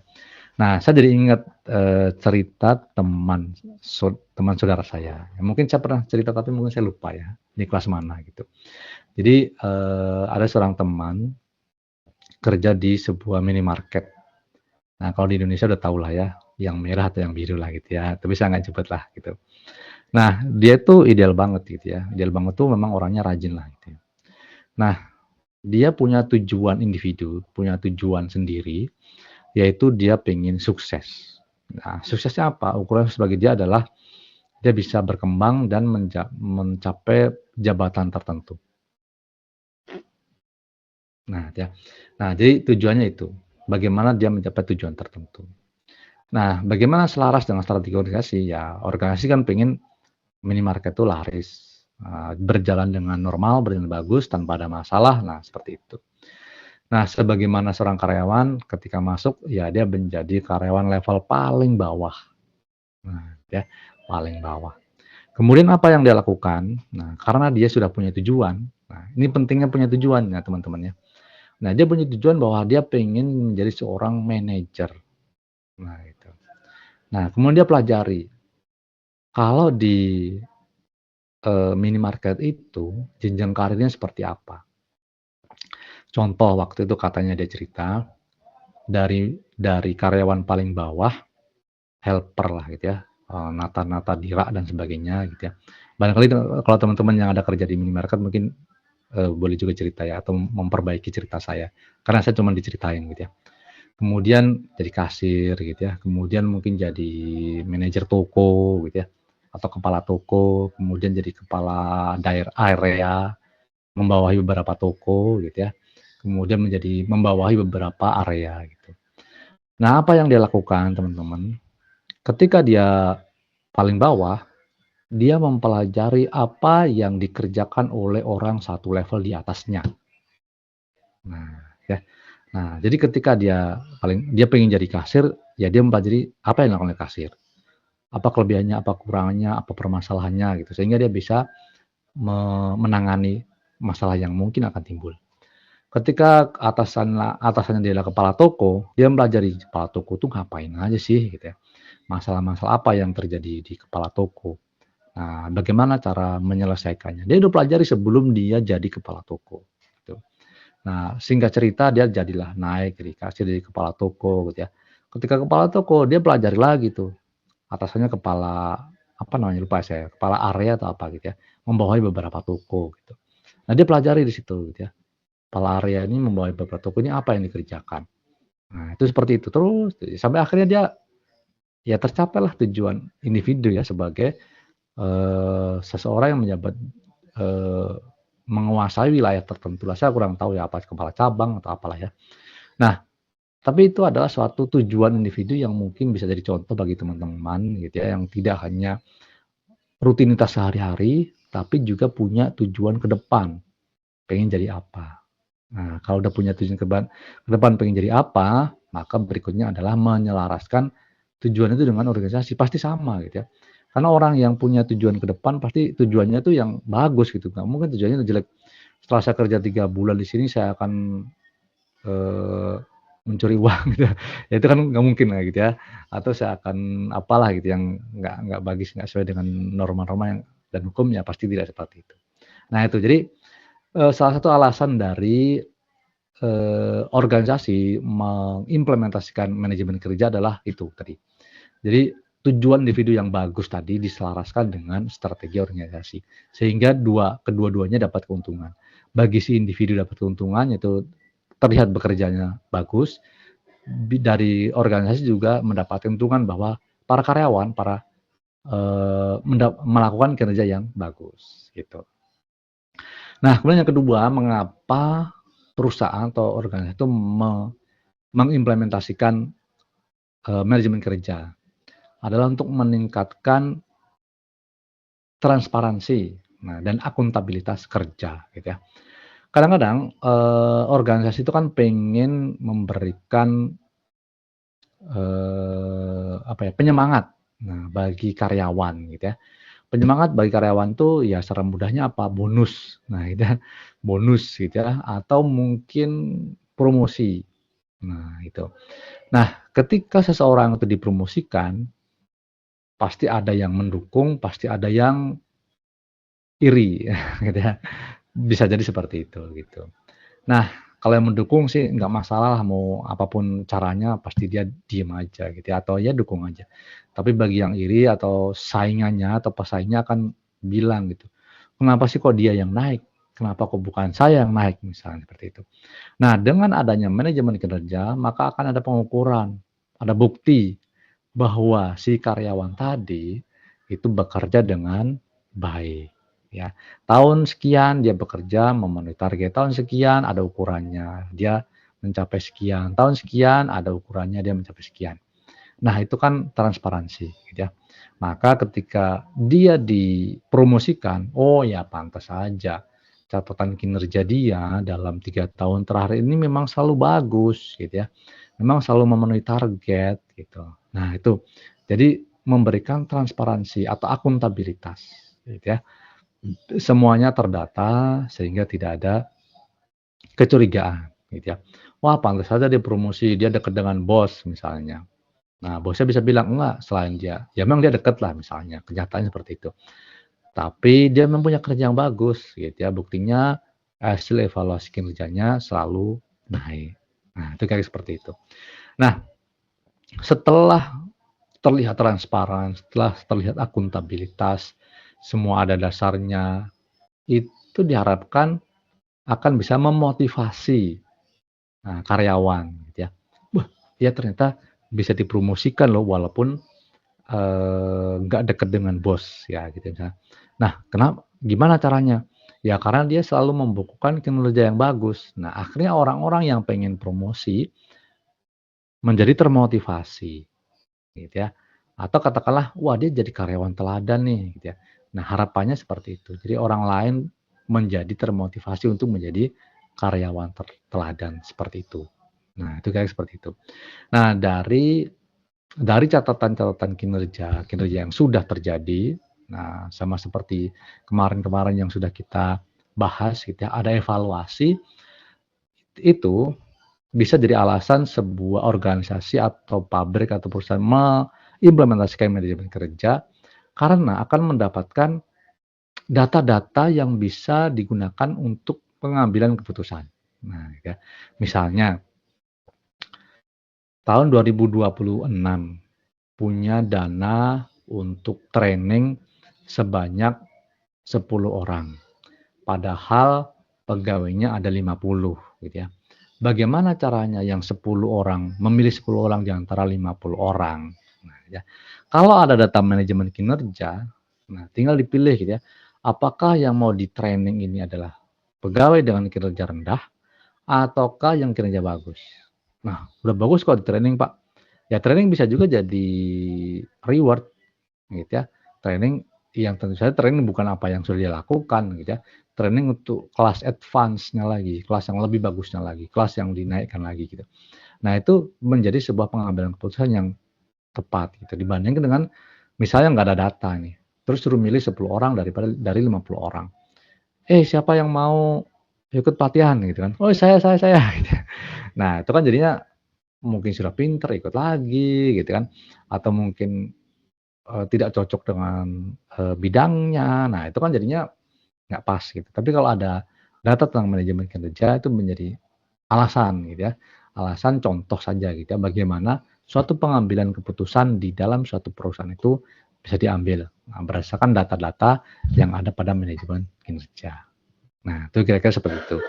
Jadi adalah alasan atau mengapa suatu perusahaan itu perlu mengimplementasikan manajemen kinerja. Nah, itu kira-kira seperti itu, gitu ya. Nah, kemudian ternyata gitu ya, ini saya juga nyari-nyari gitu artikel tentang implementasi manajemen kinerja. Ada perusahaan-perusahaan yang sukses, nah gitu ya, mengimplementasikan manajemen kinerja, sukses untuk meningkatkan kinerja perusahaan. Nah, itu kayak seperti itu gitu ya. Jadi beberapa penelitian ini tadi saya cari gitu ya, ada yang hasilnya itu ternyata ketika setelah perusahaan itu mengimplementasikan manajemen kinerja, dia bisa meningkatkan efisiensi gitu, dan efektivitas dari organisasi gitu. Nah, contohnya gimana? Ya seperti tadi ya, misalnya dari tujuan strategis perusahaan, kemudian dicarilah gitu ya, di fungsi pemasaran apa targetnya, di fungsi produksi apa targetnya, di HRD bagaimana. Nah, itu ternyata bisa untuk mengefisiensikan biaya produksi. Nah, misalnya seperti itu. Katakanlah jumlah waste atau sampah yang terbuang, jumlah komplain yang semakin menurun gitu. Nah, itu ternyata bisa meningkatkan efisiensi dan efektivitas dari organisasi gitu ya. Kemudian yang kedua, seperti yang saya cerita tadi juga gitu ya, ada beberapa penelitian yang menyampaikan bahwa ternyata perusahaan yang menerapkan manajemen kinerja dengan baik itu bisa menaikkan motivasi karyawannya. Nah, gitu kan. Nah, tadi kan saya cerita ya kalau misalnya ada orang yang punya kinerja, kemudian dia dapat penghargaan atau dia dapat promosi atau dia dapat apa gitu. Nah, ternyata kalau perusahaan itu bisa menerapkan dengan baik, orang-orang lain tuh juga jadi termotivasi gitu. Oh, iya ya kalau gitu saya juga pengen bekerja seperti itu deh, saya pengen dapat penghargaan, saya pengen dapat bonus gitu ya, saya pengen dapat promosi dan sebagainya. Nah, akhirnya tidak hanya motivasinya saja gitu ya. Biasanya kalau karyawan itu termotivasi, maka dia akan bekerja dengan semangat. Nah, gitu ya. Ketika bekerja dengan semangat akan meningkatkan produktivitas. Biasanya seperti itu, gitu kan. Kalau produktivitasnya meningkat, maka ya yang untung juga perusahaan juga gitu ya, maka kinerja perusahaannya juga akan menjadi lebih meningkat. Nah, itu kira-kira seperti itu, gitu ya. Bukti-bukti bahwa implementasi manajemen kinerja itu meningkatkan kinerja perusahaan. Ada juga yang efeknya dari implementasi manajemen kerja itu adalah kemudahan dalam pengambilan keputusan. Nah, dan tadi contohnya seperti itu. Karena setiap periode ada evaluasi, ada data yang di-input, ada data yang diolah, sehingga ketika mengambil keputusan itu menjadi lebih mudah. Bahkan sekarang kemudian ada juga manajemen kerja yang diintegrasikan dengan teknologi. Nah, gitu ya.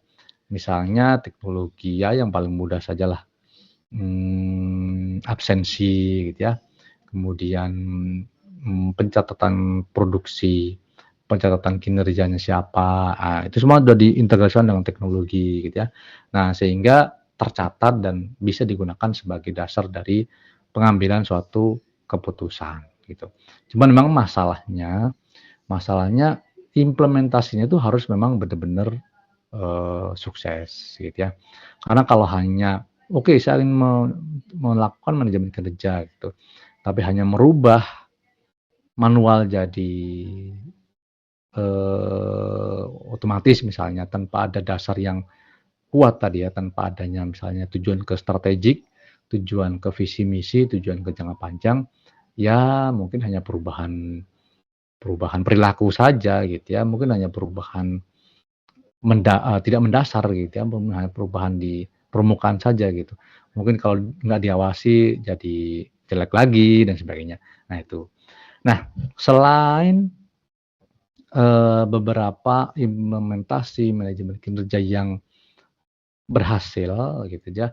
Ada juga penelitian yang menyampaikan sebaliknya gitu ya. Nah, jadi kita sampaikan dua-duanya gitu ya. Ada juga perusahaan-perusahaan yang sudah mengimplementasikan manajemen kinerja tapi tidak berdampak positif terhadap kinerja organisasi gitu ya. Nah, biasanya salah satu faktornya adalah implementasinya yang kurang tepat gitu ya. Nah, contohnya seperti apa? Misalnya manajemen kinerja yang ternyata tidak mempertimbangkan nilai-nilai gitu ya, atau budaya organisasi. Nah, itu agak berat gitu ya. Masih gini, suatu karyawan tuh sudah terbiasa melakukan dengan cara A gitu ya. Tiba-tiba karena ada manajemen kinerja dipaksalah itu cara A itu diganti jadi cara B gitu ya. Nah, itu berarti dua hal yang harus dilakukan gitu ya.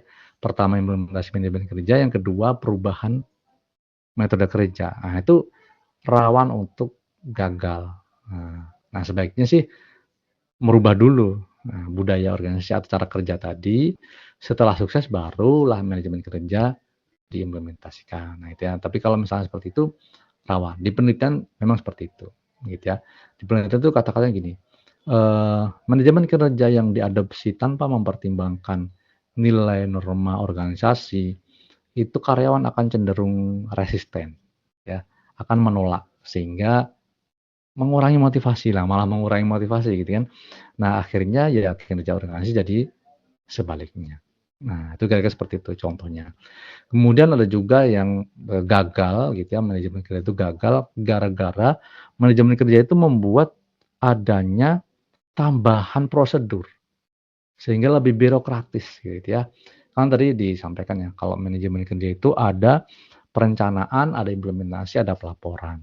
Nah, terus saya tadi bilang, nah pelaporan itu sebenarnya periodik, kita bisa 3 bulan, 6 bulan, setahun dan sebagainya.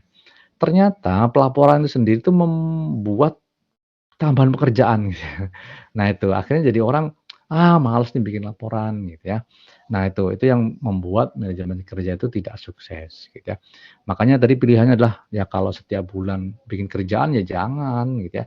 Mungkin bisa jadi 3 bulan, mungkin bisa 6 bulan atau setahun sekali aja gitu. Tapi jangan lebih dari setahun gitu ya. Nah itu karena akan menambah suatu pekerjaan gitu. Misalnya saya sebagai dosen ini contoh saja, saya ini diwajibkan untuk bikin laporan ke Kementerian, sekarang namanya Kemendikti ya, Kementerian Pendidikan Tinggi gitu ya, setiap 6 bulan sekali. Nah, setiap 6 bulan sekali itu saya harus mengumpulkan bukti-bukti. Nah, bukti ngajar, bukti nulis, bukti menulis bahan ajar, melakukan penelitian, bukti apalah gitu ya, membimbing skripsi, ya banyaklah gitu ya. Nah, ternyata gitu ya, laporannya itu nggak mudah gitu ya. Mencari bukti-bukti itu, aduh ternyata susah juga gitu ya. Nah, itu akhirnya bukan menimbulkan semangat gitu, malah menimbulkan stres gitu. Ada beberapa dosen yang semangat karena dia orangnya tertib gitu ya. Setiap bekerja dia simpan dalam folder tertentu. Ketika masanya laporan ya dia tinggal upload aja gitu ya. Tapi mungkin bagi beberapa dosen yang nggak tertib gitu ya, kemarin aku udah melakukan penelitian ini tapi buktinya di mana ya? Aduh, nah gitu ya. Nah, itu jadi apa ya? Menyulitkan lah gitu. Nah, jadi mungkin bisa jadi evaluasinya adalah laporannya tadi tidak usah terlalu sulit gitu ya, atau setiap selesai laporkan aja gitu, tidak harus menunggu suatu periode tertentu. Nah, itu kira-kira seperti itu penyebab dari gagalnya manajemen kerja. Ada juga manajemen kerja itu yang tidak berdampak positif. Kenapa? Karena ternyata atasannya nggak ngerti, gitu ya. Nah, namanya program itu harus ada dorongan, ya, dorongan dari atasan, gitu ya. Bawahan itu kan ya normalnya manusia itu ya pengen kerja santai aja gitu kan. Kalau perlu mah rebahan dapat uang gitu ya. Nah, tapi kan perusahaan nggak pengen seperti itu gitu ya. Nah, kemudian siapa yang mendorong bawahan? Ya atasan gitu. Nah, kalau atasan atau manajer itu kompetensinya kurang gitu ya, kurang bisa merangkul bawahan, kurang bisa mengajarkan ke bawahan, kurang bisa mendorong bawahan, malah membuat dia itu ya mungkin adalah atasan yang malah dimusuhi oleh bawahannya. Nah, gitu ya. Nah, walhasil seperti apa? Ya hasilnya adalah manajemen kerja yang tadinya sudah desain sedemikian rupa menjadi tidak dapat dilaksanakan dengan baik. Nah, karena kurangnya kompetensi dari atasan atau pimpinan yang menerapkan manajemen kinerja tadi, gitu ya. Atau pimpinan itu tidak ngerti manajemen kinerja seperti apa, gitu ya. Udah ikut aja gitu ya. Si anak buahnya bikin laporan bagus-bagus gitu, padahal ternyata enggak gitu ya. Atau salah ukuran gitu karena manajernya nggak tahu dan sebagainya.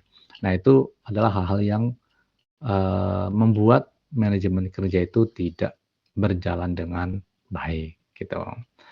Kemudian juga ada salah satu penyebab lagi yaitu terlalu fokus pada pengukuran hasil kerja sementara mengabaikan prosesnya seperti apa. Nah, ya. Nah, bisa jadi hasil kerjanya tadi kan katakanlah dimanipulasi gitu ya tanpa bekerja dengan baik gitu. Nah, itu bisa membuat kualitas dari hasil pekerjaan itu tidak bagus gitu. Karena karyawan itu tidak mengejar kualitas produknya tapi hanya mengejar skor dari KPI-nya. Nah, itu biasanya penyebab dari mengapa manajemen kinerja itu gagal gitu atau tidak sukses ya. Jadi memang dari penelitian-penelitian yang terbukti gitu ya, ada implementasi manajemen kerja yang sukses, ada juga implementasi manajemen tidak sukses gitu ya. Ya memang tidak selalu ya, oh kalau perusahaan yang menerapkan manajemen kerja pasti dia sukses, enggak juga gitu ya. Semua tergantung dari implementasinya gitu. Tapi ya kalau dikerjakan dengan benar, ya insya Allah manajemen kerja ini bisa mendorong performa dari perusahaan. Nah, sebetulnya apa sih faktor yang bisa mempengaruhi kesuksesan atau keberhasilannya gitu ya. Jadi di sini saya ceritakan suksesnya seperti apa, tidak suksesnya seperti apa. Terus supaya sukses bagaimana gitu ya. Nah, ini saya juga ambil dari beberapa artikel gitu ya. Nah, faktor-faktor yang bisa mempengaruhi dari keberhasilan implementasi salah satunya adalah dukungan dari manajemen atau manajer gitu ya. Nah, jangan sampai ya manajer sendiri malah bilang, "Oh iya nih repot banget sih bikin laporan kayak gini." Ya, bawahannya seperti dapat dukungan gitu ya untuk men-challenge si laporan itu atau untuk tidak membuat laporan gitu ya. Nah, itu. Jadi memang dukungan apalagi bos paling tinggi ya, bos paling tinggi itu pasti akan selalu dilihatlah sebagai panutan gitu. Nah, kalau bos yang panutan aja tidak berkomitmen atau memberikan dukungan terhadap sistem manajemen kerja yang sedang dilakukan, ya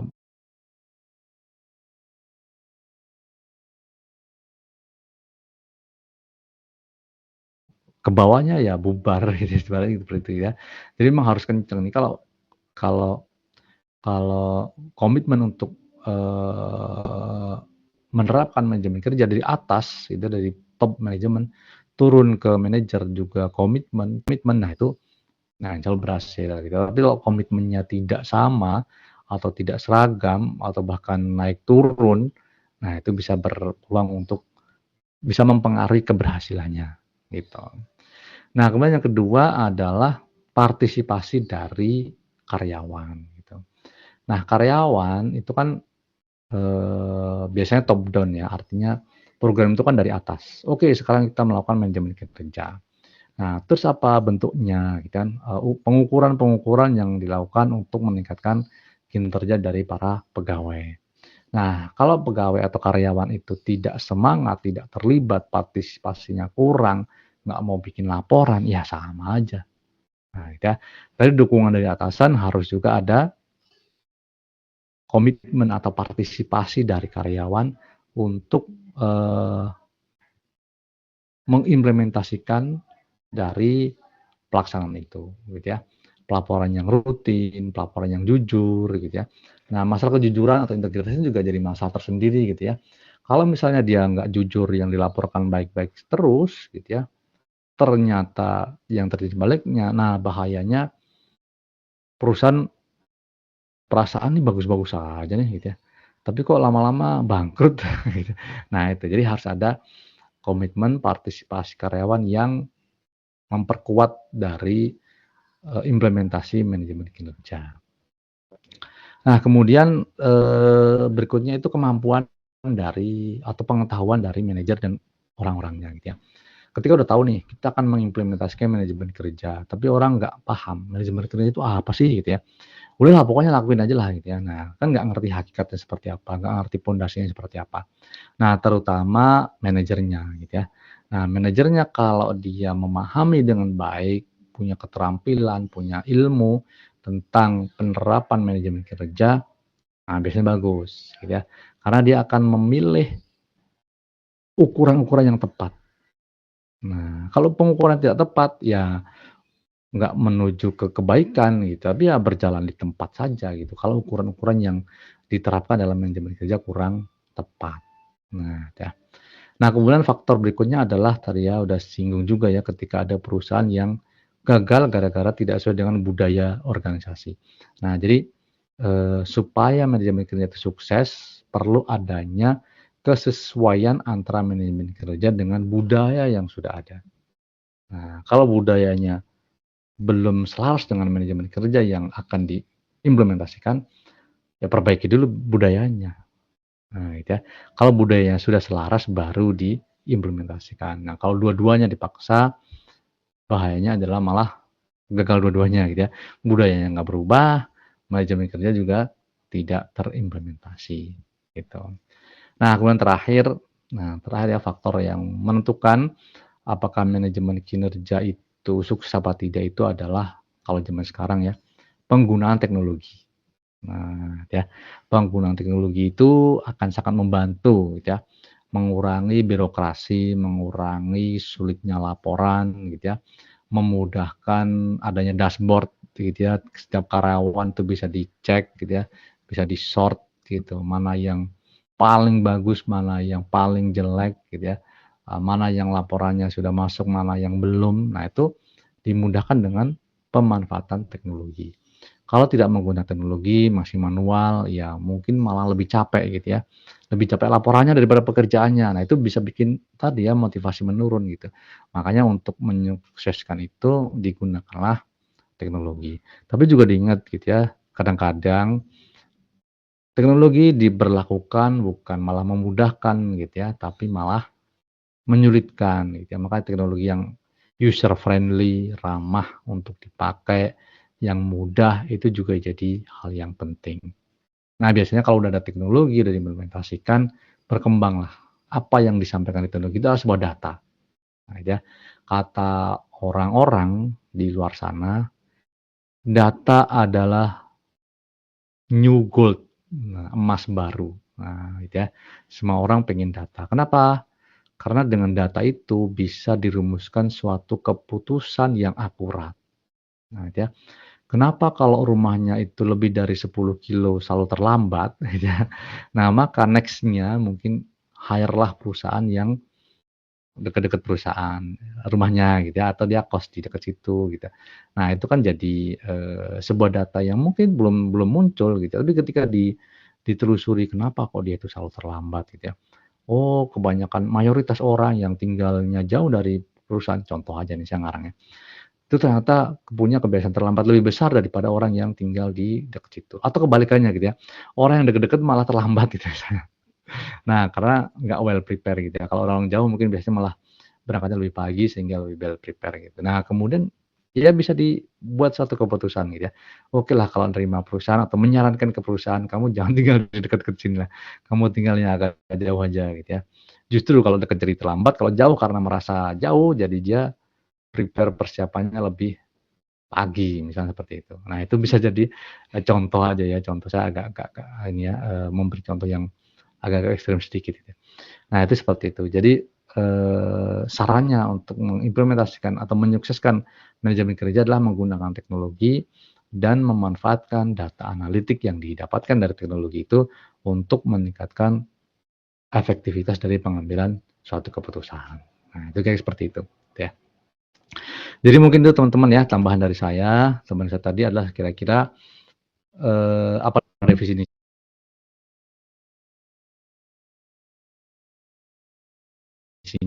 gitu ya. Kemudian kenapa sih kok perusahaan itu perlu mengimplementasikan manajemen kerja gitu ya. Kemudian saya kasih contoh-contoh. Nah, tapi di sisi lain menurut penelitian ya, bukti nyata fakta gitu, ada juga yang perusahaan yang tidak berhasil membuat kinerja yang bagus walaupun sudah mengimplementasikan manajemen kerja. Karena apa ya tadi itu ya, kira-kira tidak sesuai budayanya, mungkin malah menambah birokrasi gitu ya. Mungkin teknologi supaya pengimplementasian manajemen kerja tadi mendorong kinerja dari organisasi ya, seperti misalnya dukungan atasan, pengetahuan atasan, baik atasan tertinggi maupun level manajer terhadap manajemen kinerja ya. Kemudian kesesuaian dengan budayanya, penggunaan teknologi dan sebagainya ya. Oke, barangkali di sini sampai sini ada pertanyaan atau komentar, saya persilakan.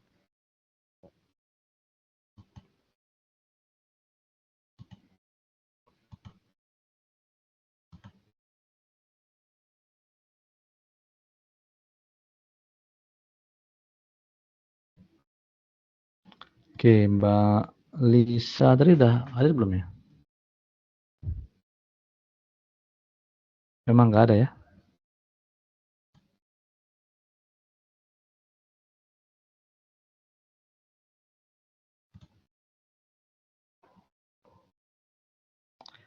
Oke, silakan teman-teman kalau ada komentar atau pertanyaan. Masih ada waktu kurang dari 10 menit.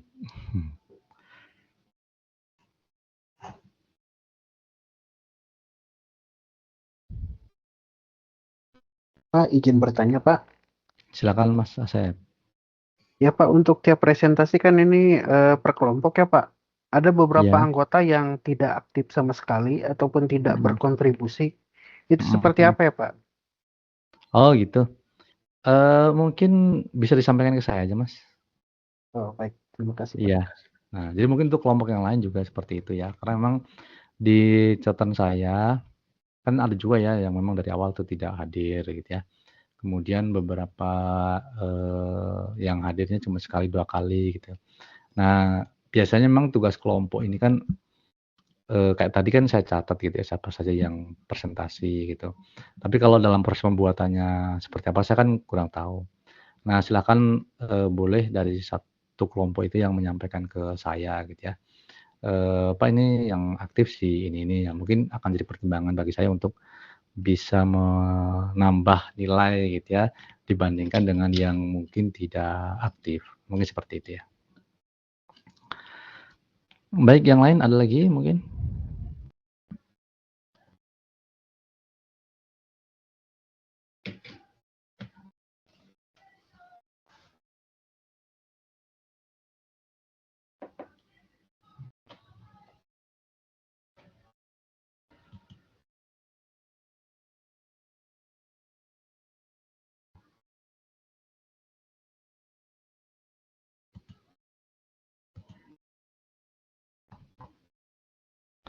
Pak, izin bertanya.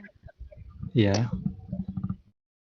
Ini Pak, saya mau bertanya, apakah setiap perusahaan itu harus mempunyai implementasi manajemen kerja, Pak? Oke, ya.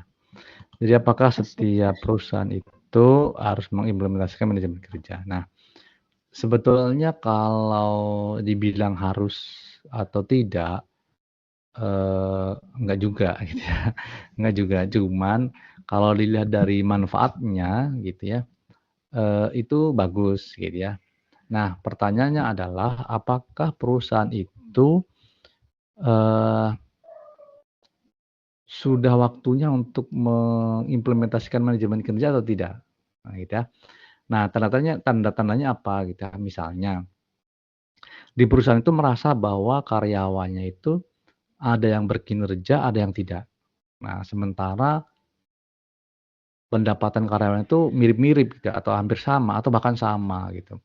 Nah, kan dikhawatirkan nanti akan jadi nggak semangat yang kinerjanya bagus, nah gitu ya. Nah, manajemen kerja ini untuk melihat bagaimana kinerja dari setiap karyawan, gitu ya. Nah, sehingga ketika ada perbedaan seperti itu bisa terlihat, oh memang dia orangnya rajin, ini memang tidak rajin berdasarkan data yang ada. Nah, itu berarti perusahaan itu sudah perlu atau membutuhkan adanya manajemen kerja gitu ya. Tapi mungkin kalau memang misalnya perusahaan itu belum terlalu besar gitu ya, kemudian masih bisa di-handle, kemudian karyawannya juga belum banyak dan dirasa karyawannya masih bisa di-handle untuk motivasinya, untuk penilaiannya oleh si owner atau manajer dengan mudah, ya mungkin bisa dibilang belum gitu ya. Tapi dengan seiring semakin banyaknya karyawan berkembang, kemudian udah mulai kerepotan, orang ini kerjanya bagaimana, nah itu baru kemudian dibutuhkan. Nah kalau dibutuhkan ya mungkin lebih baik kalau melaksanakan, walaupun kalau tidak melaksanakan ya nggak masalah sih gitu ya.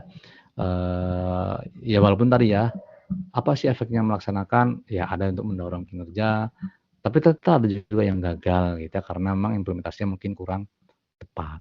Mungkin gitu kira-kira Mbak Nani tadi ya.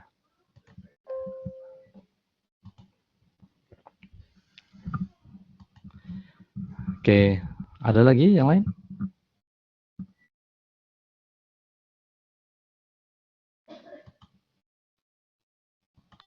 Baik, kalau tidak ada, nah udah 9.58 ya. Saya ucapkan terima kasih yang sebesar-besarnya untuk para mahasiswa yang telah memperhatikan selama 8 kali pertemuan ini, gitu ya. Alhamdulillah masih tetap semangat sampai di akhir masa periode ini. Dan saya minta maaf apabila selama kita berinteraksi dalam tutorial online ini ada kekurangan ataupun kesalahan baik yang disengaja ataupun tidak gitu ya. Saya doakan semoga teman-teman bisa memahami mata kuliah ini dengan baik gitu ya, walaupun mungkin katakanlah sekarang sudah mengimplementasikan atau belum, tapi seperti yang disampaikan tadi, apa faktor-faktor yang mempengaruhi kesuksesan sebuah organisasi sukses melaksanakan manajemen kerja adalah pemahaman manajer atau pemahaman dari karyawan tentang manajemen kerja. Nah, harapannya teman-teman di sini ketika sudah memahami gitu ya, bisa mendorong perusahaan jadi lebih baik gitu ya. Bisa mendorong teman-teman yang lain bisa lebih baik dan sebagainya gitu. Dan lebih lagi nanti kalau sudah memahami ini, teman-teman bisa mengimplementasikan dengan baik dan bahkan nanti bisa membantu teman-teman mendapatkan nilai yang baik gitu ya. Ya kalau di kelas sih nilai gitu, tapi kalau diimplementasi di pekerjaan ya bisa meningkatkan kemampuan teman-teman, bisa meningkatkan kinerja teman-teman sehingga bisa membantu teman-teman dapat promosi gitu ya, atau dapat pekerjaan baru yang lebih baik gitu ya, dan sebagainya. Kayak seperti itu. Saya doakan juga teman-teman bisa wisuda tadi ya. Seperti yang disampaikan di slide tadi, bisa wisuda, bisa lulus, dapat ijazah dan tentunya mempunyai kinerja dan kehidupan yang lebih baik lagi ya. Mungkin itu saja dari saya. Sekali lagi terima kasih banyak dan mohon maaf apabila terdapat salah-salah kata ataupun perbuatan ya. Terima kasih. Di akhir ini mungkin saya tutup atau mungkin masih ada yang komentar atau ini lagi sebelum saya tutup.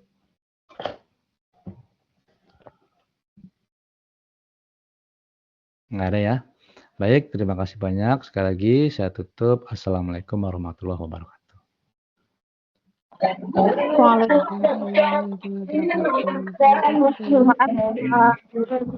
Oke, sama-sama. Saya Lydia.